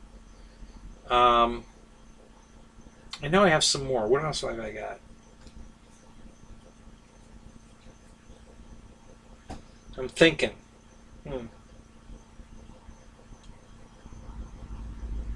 Oh, I've got a Tech 1, the Thunder 180. That's a little super light, little smaller. That plane's a lot of fun. That's a really fun airplane. It's so light. It's so small. I mean, I think it's got a 3-foot wingspan. It's not super small, but yeah, that's a lot of fun to fly. It's made for 2-cell. We threw a 3-cell in it and don't push it hard, but it really gives you that zip. If you want to go vertical or you want to hang it on the prop, it really gives you the power to do that throttled back. So it's easier on the speed control. And it's not hard to keep it in the hover because it's so freaking light. Because this 3-cell pack is a tiny little thing. It's a 450 milliamp. So it's a real tiny little battery, 3-cell. And I've been flying it on 2-cell, either 350s or 450s on the 2 cells. And, as long as I'm not trying to... it'll hover on that, but it doesn't have any extra power. You're right on the edge of full throttle. Just about full throttle to hang it on the 2-cell. But 3-cell, no problem. So, I think there's one more. I know I have one more 3D plane, aerobatic plane. I can't think what the hell it is. I'm going through my plane racks. I'm inventorying right now, trying to figure out which plane I'm thinking of that it's not registering at the moment.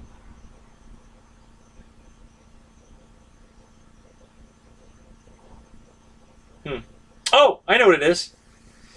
The Hobby King Hyperbipe. I have one of those.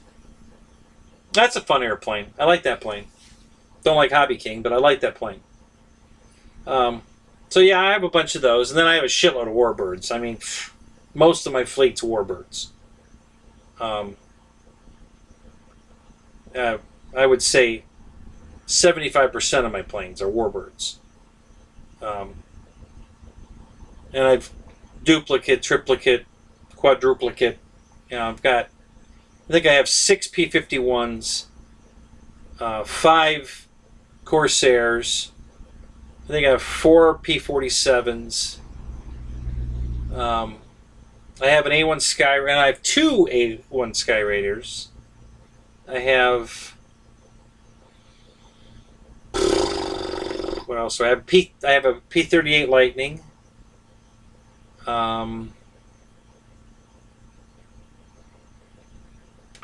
These are all World War II warbirds. Or, well, the A-1's just after World War II. What else have I got?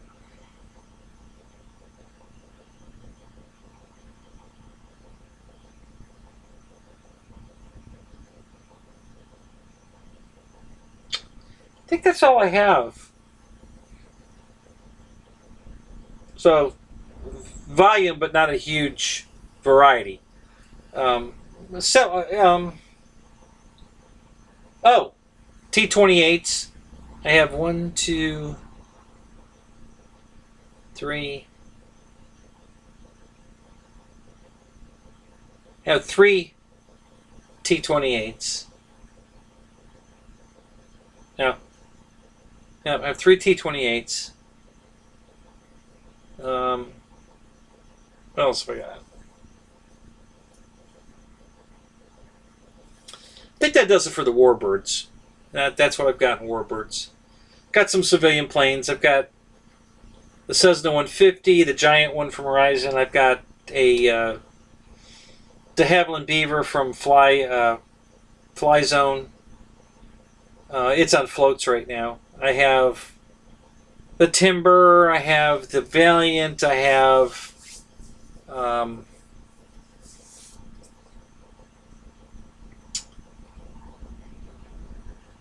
what else? I have 172 Cessna, the FMS one.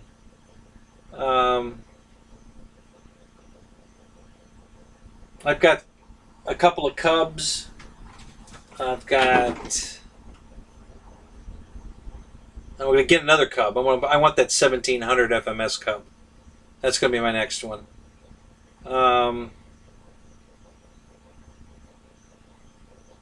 And then a bunch of jets. I got the 262. I've got the Avanti.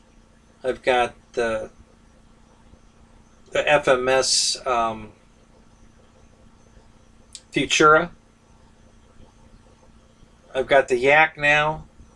I've got 2 A-10s.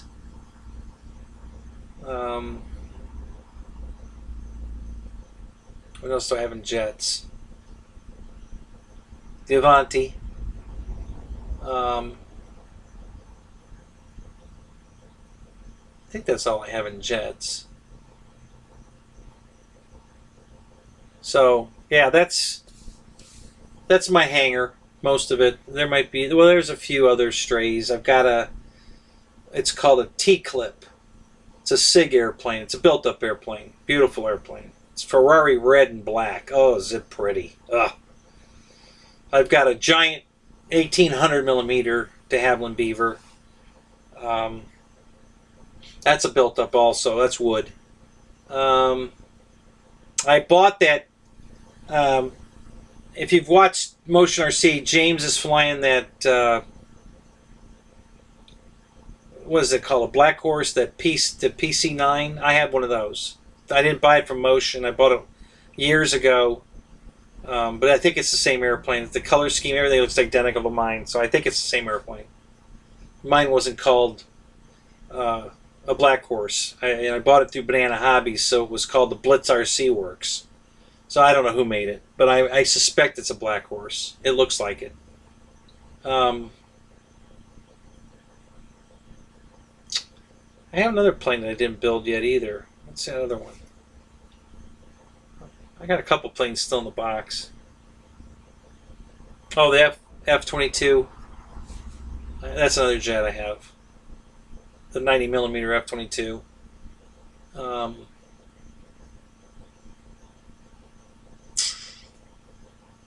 I don't know.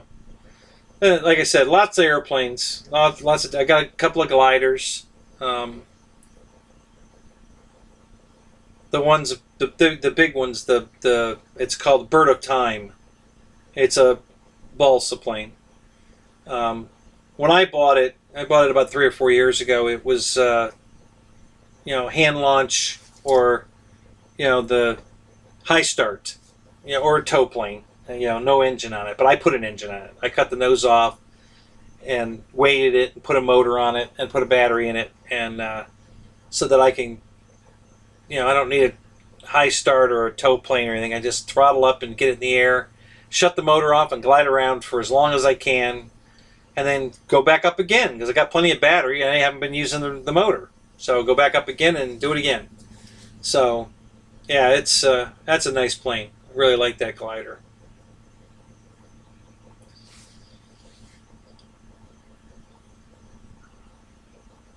Which Pitts pylon do you have, Roy? Is that the...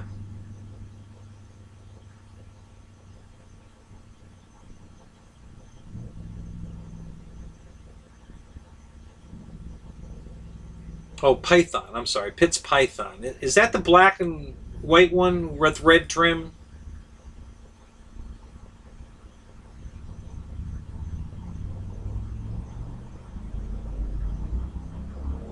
Yeah, the Edge, the Red Bull Edge 540. I have 2 of those. Yep, I've got 2 of those.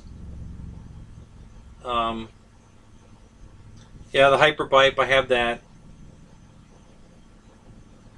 The Navy Cub, I have the Army version of the same airplane. They had an Army version out first, then the Navy one came out.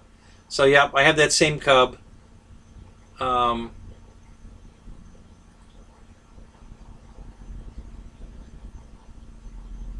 So I have the P-47 from it was back at the Park Zone P-47. I have the 1400 FMS P-47. I have the 1700 FMS P-47. I think there's one more P-47. I can't think of what the other one is. Pretty sure I have 4 P-47s. Like I said, I've got all kinds of Mustangs. Oh my God. And all kinds of Corsairs. I had one more. I bought the one that had the folding wings. Just got it. And then I had to send it back. It was broken and they didn't want to do anything about it. He just wanted to give me my money back. So I said, okay, whatever. I'll buy it somewhere else. The F-14 twin 64 millimeter. Which one's that? What is that one? Who makes that one? I didn't know there was an F-14 with 64 millimeter fans. Yeah, who makes that?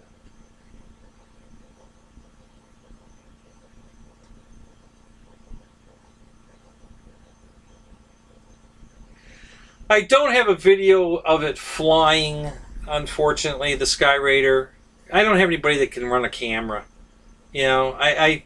I do a lot of videos where I put a camera on my head, but half the video is out of frame. I'm trying to keep my head on the plane and without not turning my head, or my eyes, not trying to look through my eyes, but keep them straight ahead and turn my head. So a lot of times it's in frame, but yeah, I don't have a lorry that can film, so it's very hard for me to get any good video. Now I can put a camera on the plane, but I can bring the next week I'll bring the Sky Raider out here and we'll put it on the table and show it to you because it's beautiful. Oh my God, is it beautiful! You got to see this thing. It's the prettiest airplane I have, no doubt. It's just beautiful.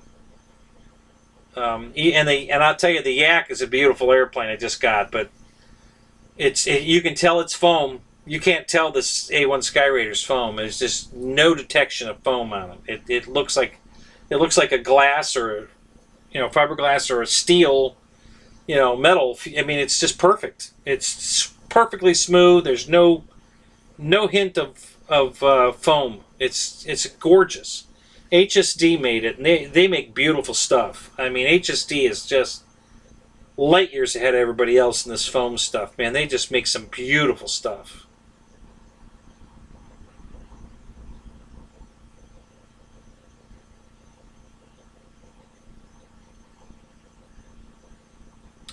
Yeah, that's the problem with Hobby King. They come out with something, they only keep it for 6 months at the most, including support for it, and then it's gone. And if you still have yours and you need a part, they don't supply it anymore. They don't.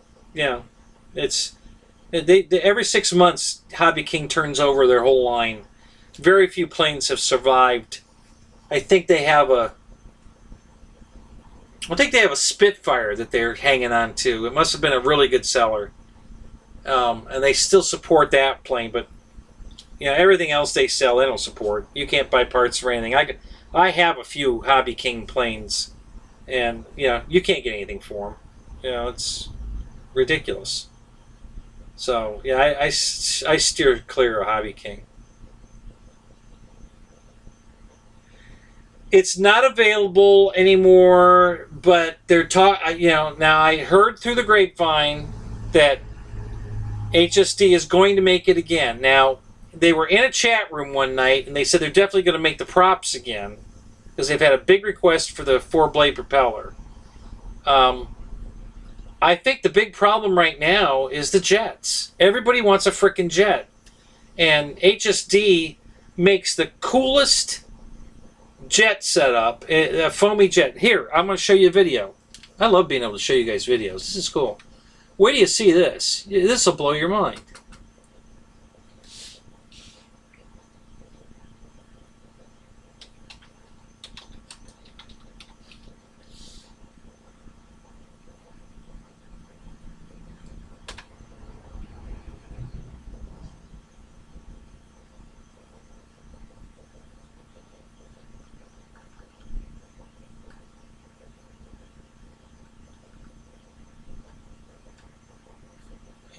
Hang on a minute.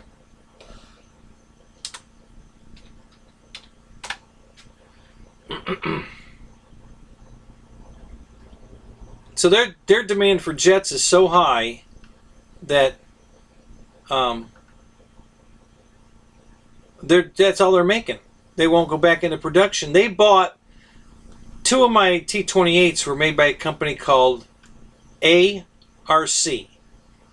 Not the letters ARC, it was the letter A and then RC. And they went out of business, and HSD bought their molds.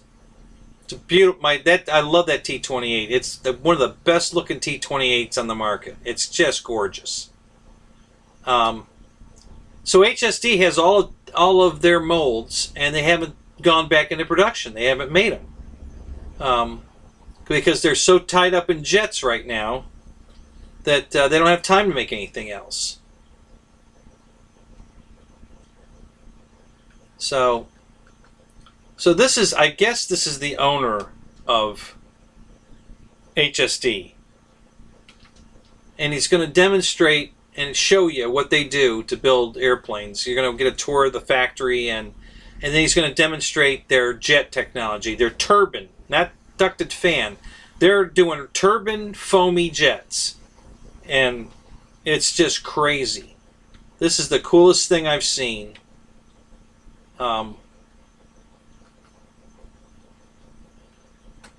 So wait till you see this. If you haven't seen this video, you're going to enjoy this. It's just, I can't wait till the prices start coming down, and they're gonna. And it's going to be lovely. I mean, it's going to be really cool when the prices start coming down.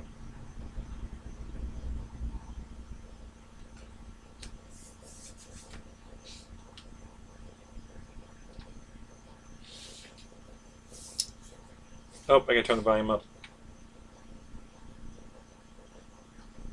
Five faster speed, but usually the jet is always expensive. only very few rich guys can fly it. But now we have a new concept, the foamy jet. It's cost down about 40%. Let me show you about the foamy jet from HSD.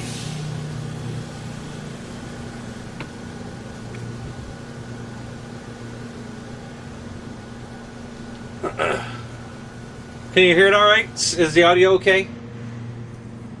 Hello, this is Thomas. Welcome to HSD Jets.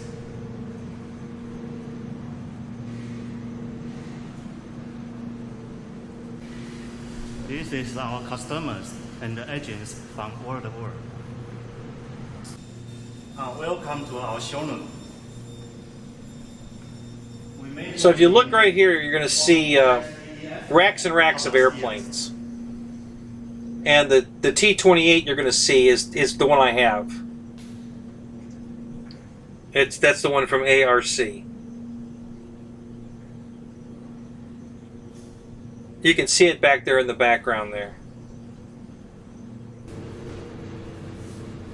Hi. We're coming up on it right now. Yeah, see that's the T-28 I have, the one over the left. This is F6 And or EDF version. so this is a pretty cool operation, but wait till you see. I mean, they have CNC machines. They machine all their own, all the aluminum for the landing gear and everything. They machine all their own. They make all their own stuff, everything. And he's going to demonstrate their foamy jet. He's going to show you how they make it. And then he's going to take one outside. He's going to fire it up. It's impressive as shit. And pretty soon, I would say within the next year, you'll probably be able to buy the turbine jet with the jet in it, ready to fly, you know, plug and play, ready to fly jet, turbine jet for right around $1,200. It's going to come down to that price. They're going to get the price down where everybody's going to have a turbine jet, you know, because they'll be able to afford it. Right now, the bare foam without the jet's $1,200, and then you have to buy the foam. Now, see that plane right there? That's the J-10. I'm about to pull the trigger on that. It's Rich did a review on that plane, and it's very cool. And I'm about to buy that plane. That's in that paint scheme. It's the exact same airplane. The reason I want it is because HSD made it. You know, you can buy an HSD plane, buy it, because their shit's just the best there is.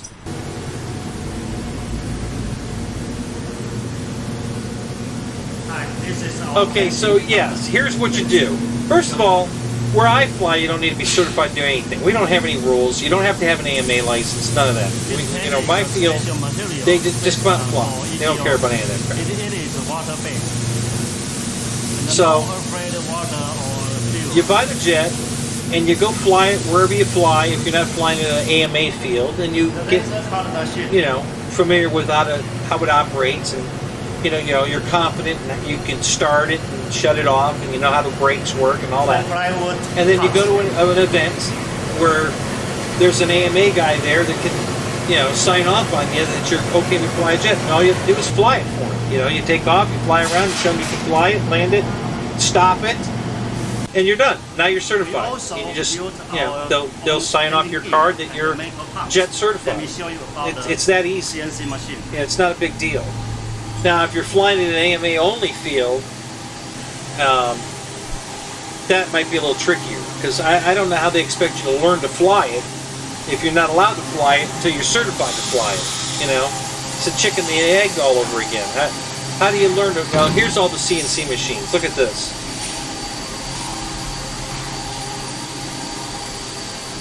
This is the wheel cover. And he's got buckets of parts he's going to show you here.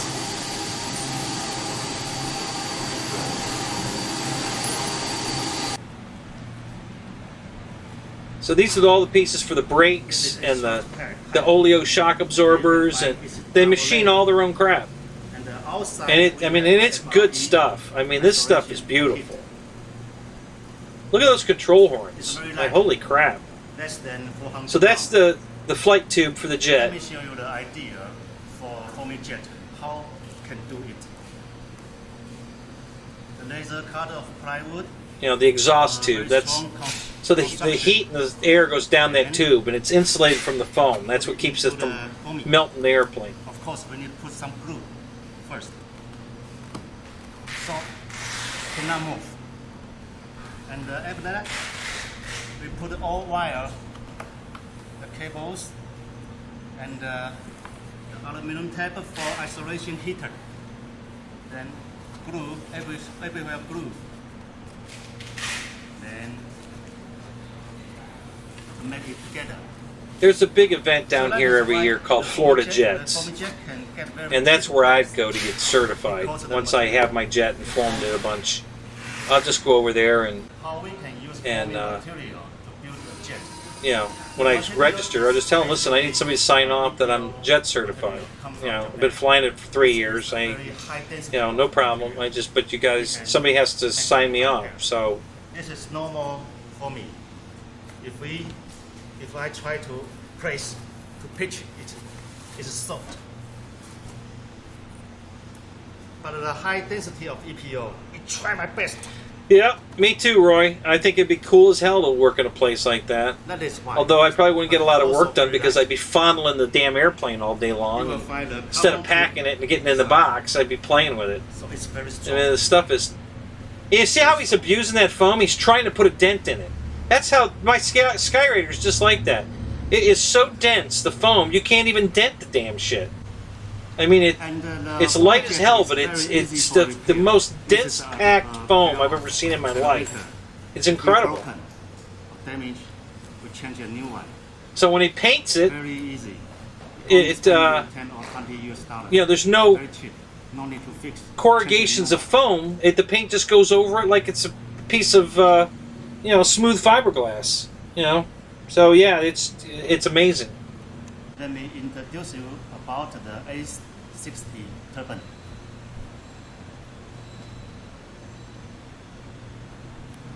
A fuel pump. You will see it's a very special fuel pump. It's not afraid of any bubble.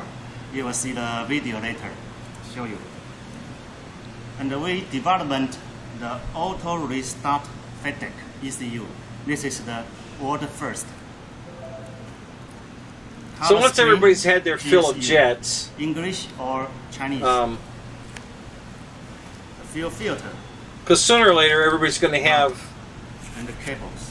you All we need to do is know, everybody's going to have their jet. If they're going to buy one, they're going to have it, and the demand will come down, and then they'll get back to making prop planes throttle, again. But right PSU now, and RPM. you know, they can't keep up with the jets. So This is for pump. Okay.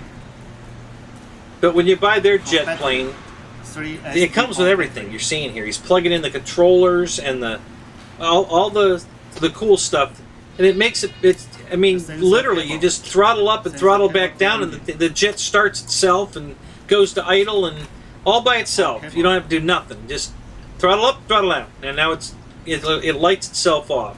You hear it start to spool up, and then it introduces the fuel automatically, and then the next thing you know, it lit. And, you know, it's starting to get up to idle speed, and you know, it does everything all by itself. The pump to You know, turbine. they've got this technology down. I mean, they've got it down. Install the turbine. Wait till you see this. This is just so cool. After assembly the fuselage, we will install the 6 kg turbine. You will see everything is very suitable, compact, and keep a very good protection for turbine. Even crash, the turbine still will.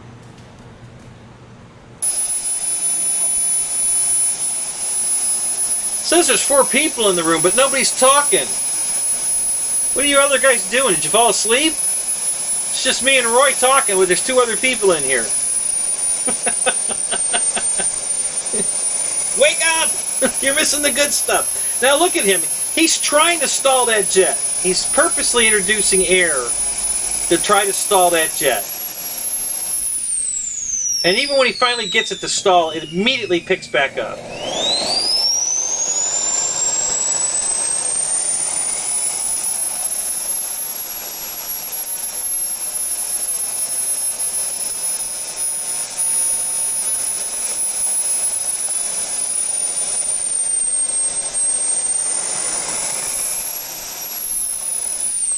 So I've already made up my mind. If I ever buy a turbine jet, it'll be an HSD. It's going to be this setup for sure.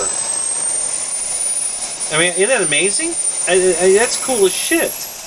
The biggest problem that we've had all this time with these damn jets, because I used to, you know, Bob Violet's from my neck of the woods. I mean, I knew Bob Violet way back, and when they started doing this jet shit, they couldn't keep them running. They couldn't keep the jet running, and they couldn't keep the tail of the airplane from catching on fire. It was either. Either the plane come by and the engine would shut off, or the plane would come by and it'd be on fire. And look at him trying to tear that foam hinge. He's trying to tear that foam hinge off that, and he can't do it. And this is the foamy jet production line, assembly line. Take a look closer.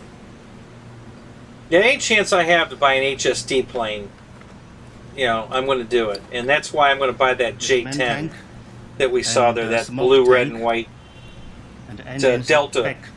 It's got canards on the front. Everything is pre-installed. Right, he can't even rip the hinge off. He's trying to rip the hinge off. And you can tell he's really trying to rip that hinge off, and he can't do it. You know, like I said, the stuff they make is second to none. These guys are just on top of it. We use the digital servo. So, you know, the one that Wes got, which I guess isn't his, he put it together for somebody else. You know, like the storage isn't his, and I guess that F-35 isn't his, and you know, all these planes that Wes has been putting together aren't his. They're for other people. And the ball bearing inside.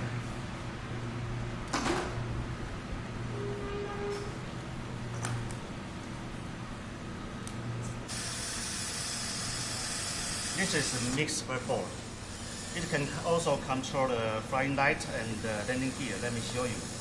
Plug in the battery, and then the light will on. And we can menu. So, what jet are you looking at, Roy? You got any jets that you're actually looking at, maybe buying? You know, which jet, what size?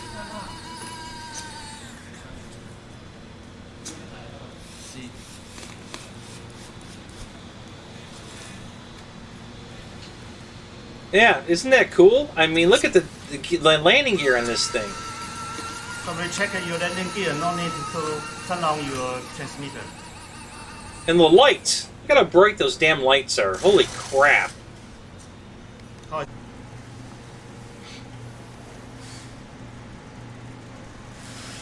Yeah, my A1 Skyraider is this quality right here. It's just amazing. I have one tiny little issue with the plane. Nothing to worry about. I'm going to fix it anyway. You know, the landing gear has to rotate. You know, just like a Corsair. And they have a pin coming out the side of the retract. It hits a trip, just like everybody else's. There's a pin sticking up. The pin that's on the gear hits that pin, and that's what spins it around to rotate it. And that pin is pressed into the strut. And after so many flights, it vibrates loose and falls out. So I'm going to make new pins. I'm going to put threads on them. I'm going to thread the holes, put threads on the pins, and screw them in with Loctite. And that'll end that. It's a simple fix. I have a lathe here. It's easy for me to make the pins, put threads on them, you know, the whole 9 yards. No big deal. So that's what I'm going to do with the Skyraider. And very soon, because that's the only thing that's keeping me from flying it. And I'm going to put it back in the air. So I'm going to fix those gear and make those pins, fix the gear, and then go fly it. Now watch this. Watch him start this damn airplane. This is the coolest thing ever. You want to talk about autonomous almost. Watch what he does. And below is 0.7 liter. This is header tank UAT, and the turbine controller ECU, and the restrict controller. And we have another mix board under the plate receiver. All we need is 2 batteries. One for receiver. Yeah, I don't blame you. The 6S packs are hard to deal with. It's expensive. I get it. Turn on the what I did in the first, when I started flying the Mustang, I bought 3-cell packs, and I made a harness to put them together in series to make a 6-cell. Because it was cheaper to buy them that way, and I could use the packs in other airplanes. I could put the packs in 3-cell planes and fly them anyway, and then put them together to fly 6-cell. Trim up. So. Trim up. Then open the fuel valve gate. So he's demonstrating the brakes. Now he's going to start the thing. Watch this. Up, throttle down. Then it will automatically start the engine. Mode 1. So the throttle's on the opposite side. That's why the throttle's. It's got a mode 1 radio, not a mode 2. So you throttle up, throttle down, and here it goes. It's going to start itself.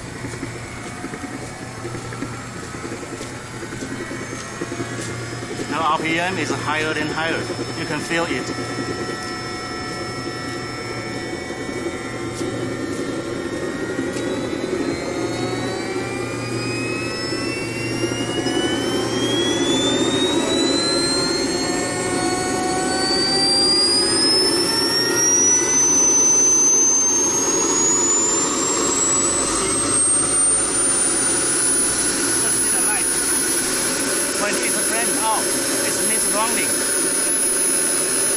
So now he's going to start throttling it, just to show you how responsive it is.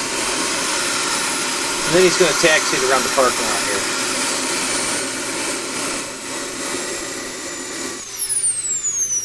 Auto restart.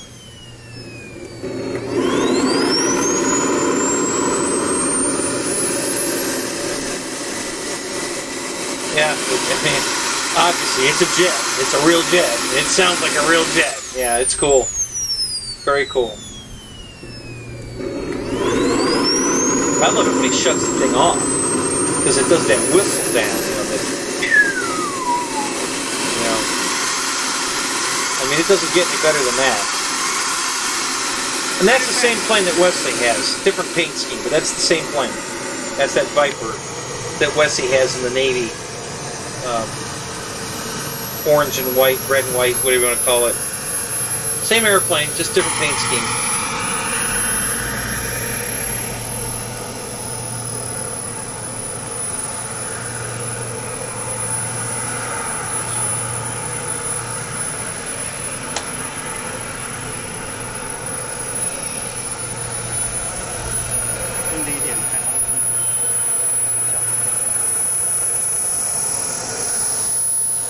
Yeah, so when you go to a jet event, like Florida Jets or one of those, and you're flying off paved runways, you're required to have brakes. You can't even put it on the runway if it doesn't have working brakes.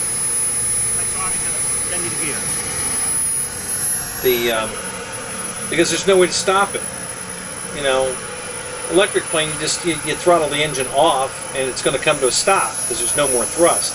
This has constant thrust. You know, you can't shut a jet off like that, and so you have to have working brakes. It's required. So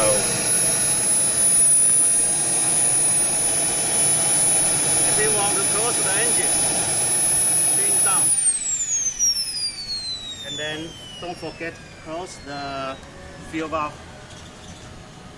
The turbine will automatically cool down. You can hear the motor is running. That's all, very easy. it don't get any easier than that. You know, to start it, to stop it, I mean, yeah.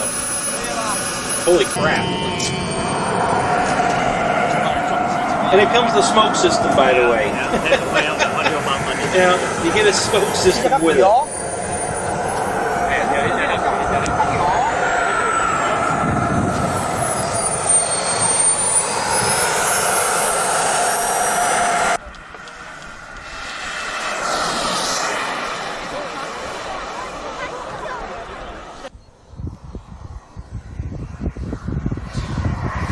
Yeah, it's you said it. It's so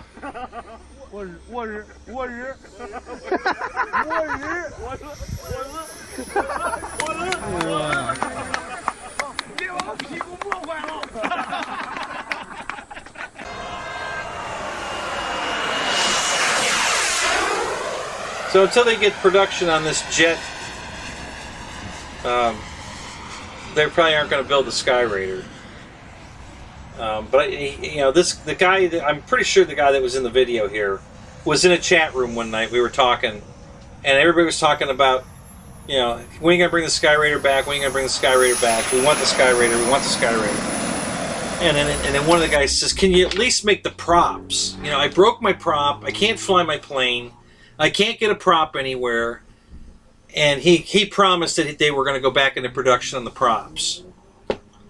I haven't broke mine yet, so I've been lucky. I haven't had to go a review on the Super looking Viper for a prop. Turbine Edition, and it's not the initial review. It's after. And it's a one-piece prop. It's not four blades you have to screw together like FMS does. It's a one-piece, four-bladed prop.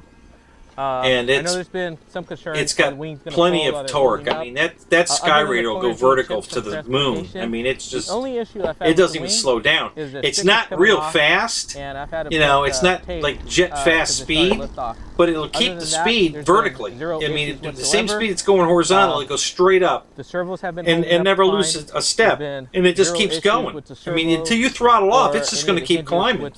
I haven't found the limit yet. It just keeps going and going and going. Dings and whatnot, and that's all from transportation. I know some people have concerns about these connectors where they go connected. I've had no issues whatsoever. They work fine. Now this been holding up just fine.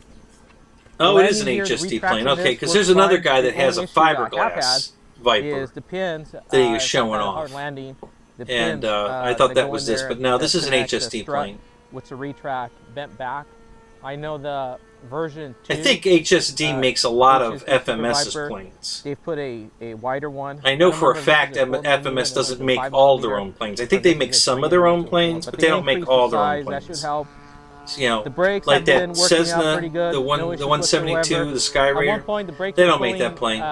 Somebody else makes that for them. Probably HSD. I'm pretty sure it's an HSD because the foam density of that plane is exactly like my Sky Raider. So I'm pretty sure it's HSD that makes that FMS Cessna 172, the trainer. They call it a Sky Trainer, I think they call it now. They used to call it a 172, then they call it the Sky Trainer 172. Other than that, that's really it. There's been no issues with any of this. Okay, the other thing that I ended up over here. I think it's a 182. Anyway, plastic blocks. I'm pretty sure HSD makes that plane. About them breaking. I haven't had any issues. These screws here, originally it comes with Phillips screws.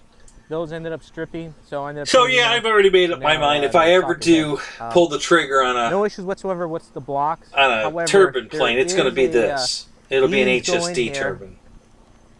And there's this threaded part on the inside.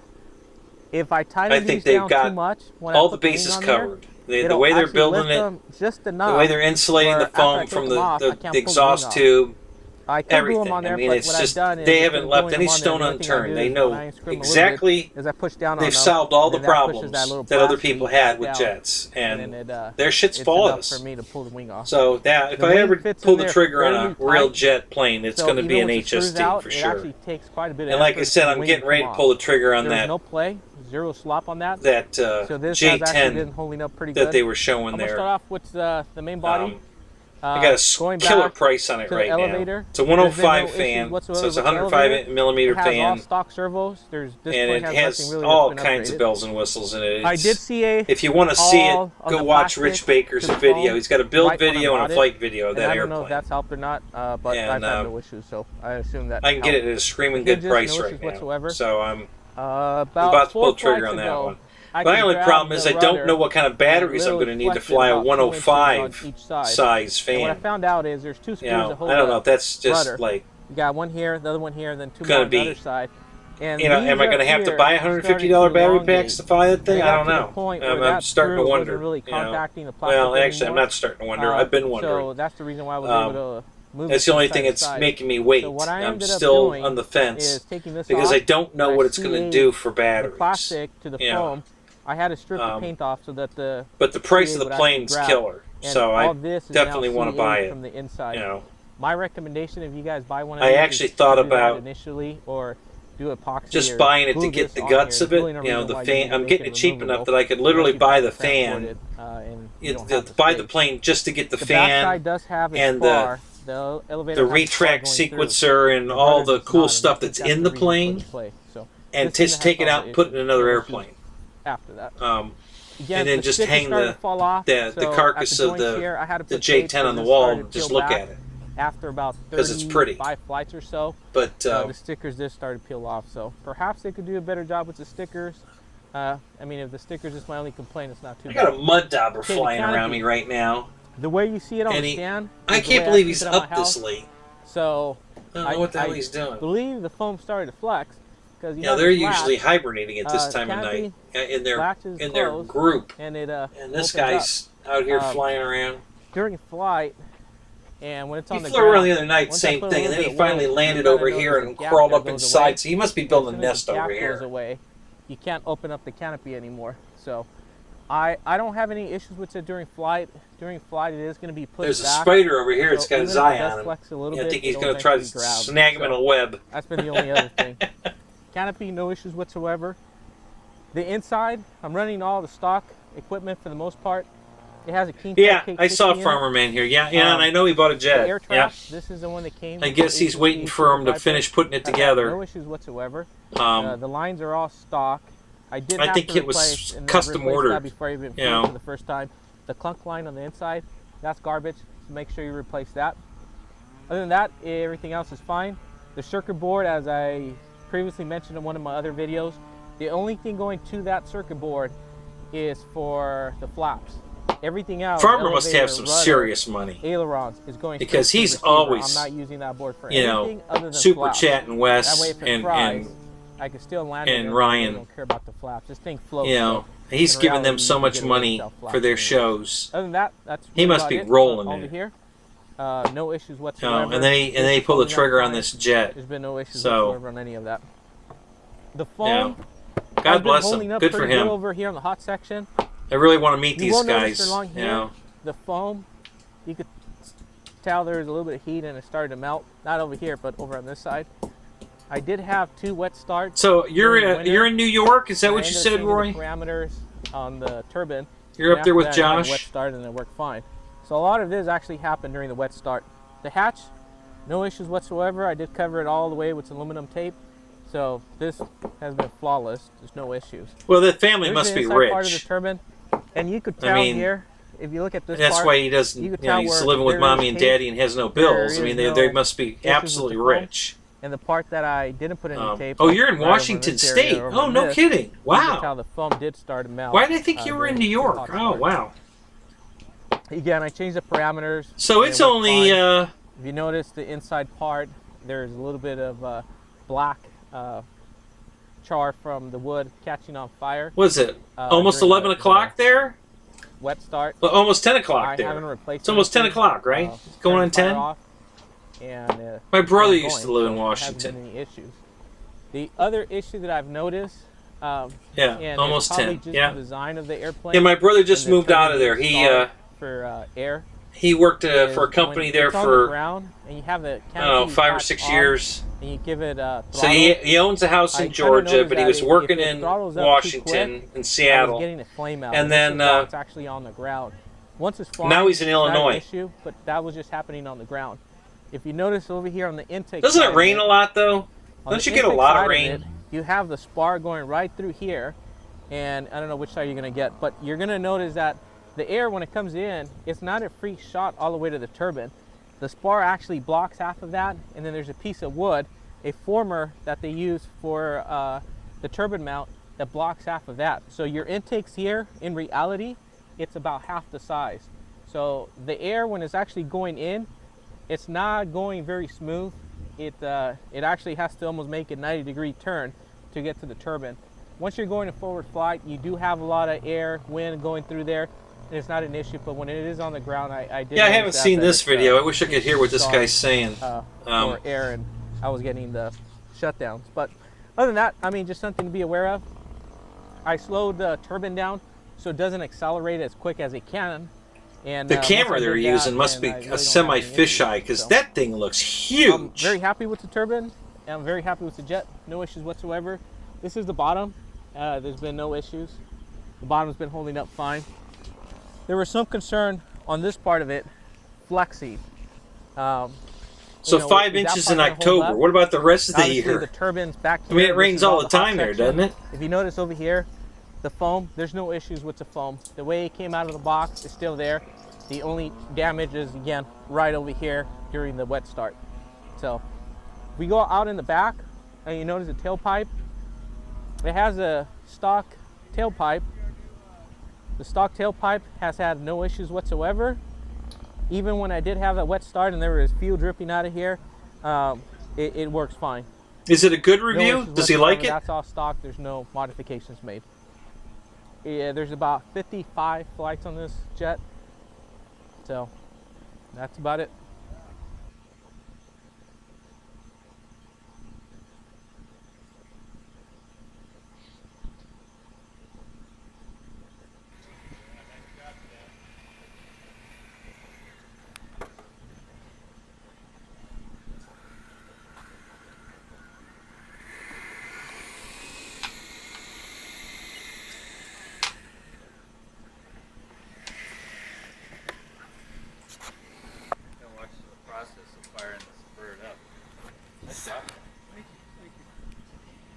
Well, so I got telemetry on it, so I can watch the, instead of having to hook up my GSU, I can.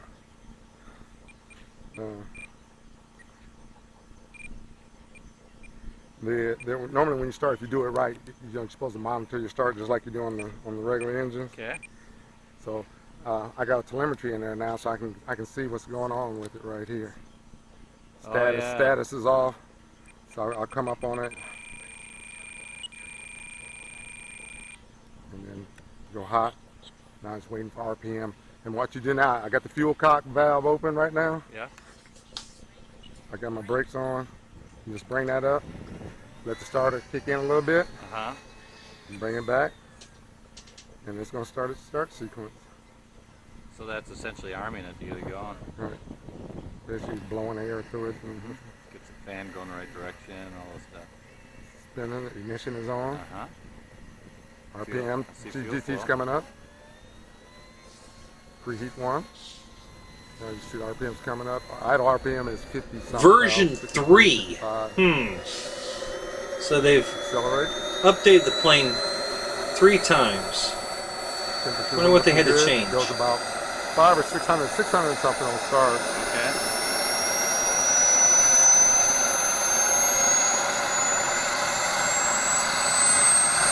This video is 2 years old. Oh, I got little now. Yeah. So that's the start on it. That's it.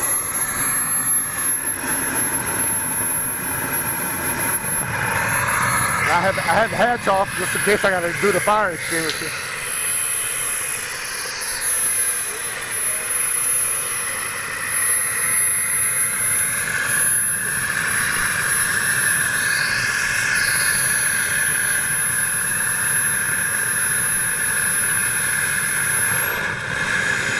Okay, Roy, so get this.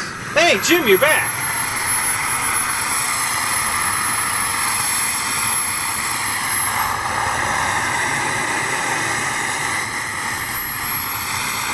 Welcome back. Hey, I just scrolled down and noticed that Captain Photons went live.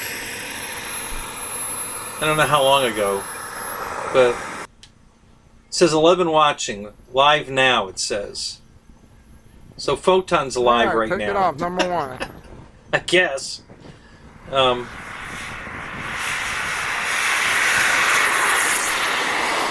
Yeah, me too. I'm a big night owl. I used to,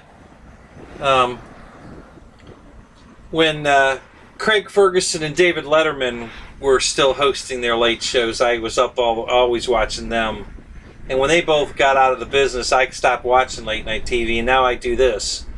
I watch RC stuff. Don't really care for the new guys that much.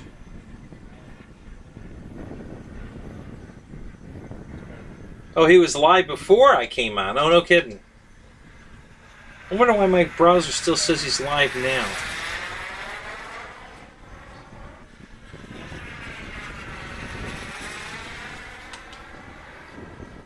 This is just for turf and stuff.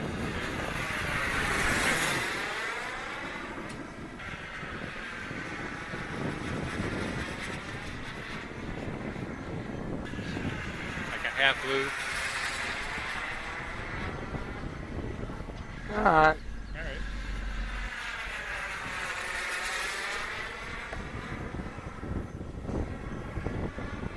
I just put the gear down.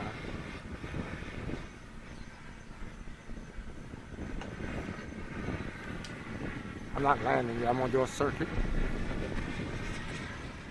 Look at the wind in your face, so it's gonna blow you in. I'm gonna do the altitude on the back side.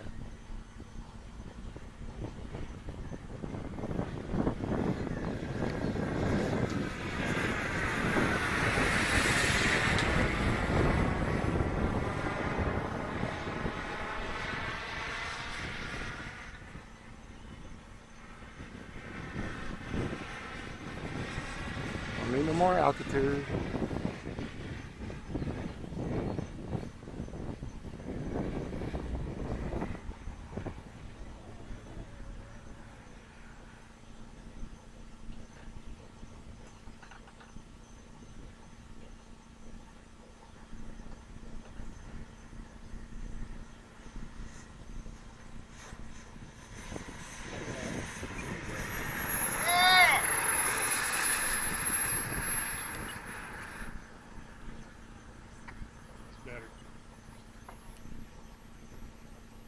You got in real close and you almost let out your control that you need.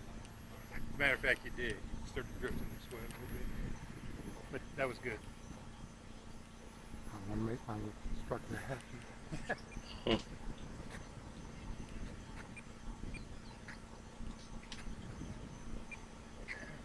I just don't want to see you put confetti into the bushes.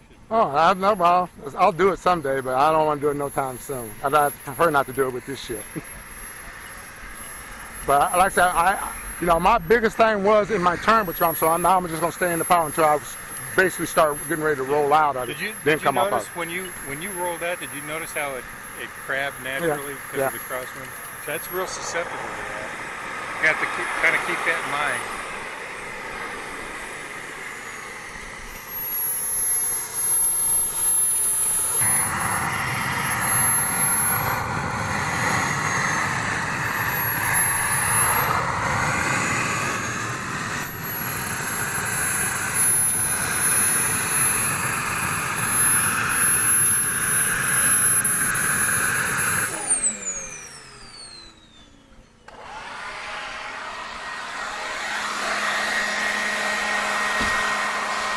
Alright guys, I'm going to cut this off.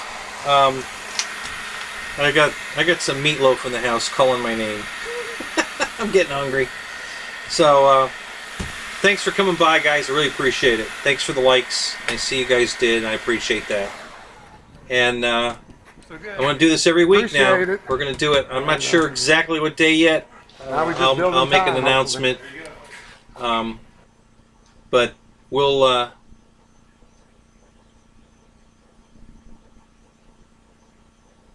Okay, I'll go check out Lyndon's page and see your F-16. Yep, I'll check that out. And I'll probably see you in the room. This will be my first unboxing video. Do you go to Dave's on Friday, right? Not quite my first unboxing though. At this point, first I would like to say thank you to my friend Derek from Final Model Body. So I'll see you He Friday, hooked me up Saturday, and with Sunday. I'm this sure nice we'll be HSC super wiper jet in the turbine version. we'll be in all the rooms and we'll went chat with the and Navy scheme. and then we'll be doing this show again next week. All right, guys. Initially, So have a good night, and we'll catch you next week. I'm gonna cut this off. So have a good night, guys. Was put back and back and back, and it's still not available to the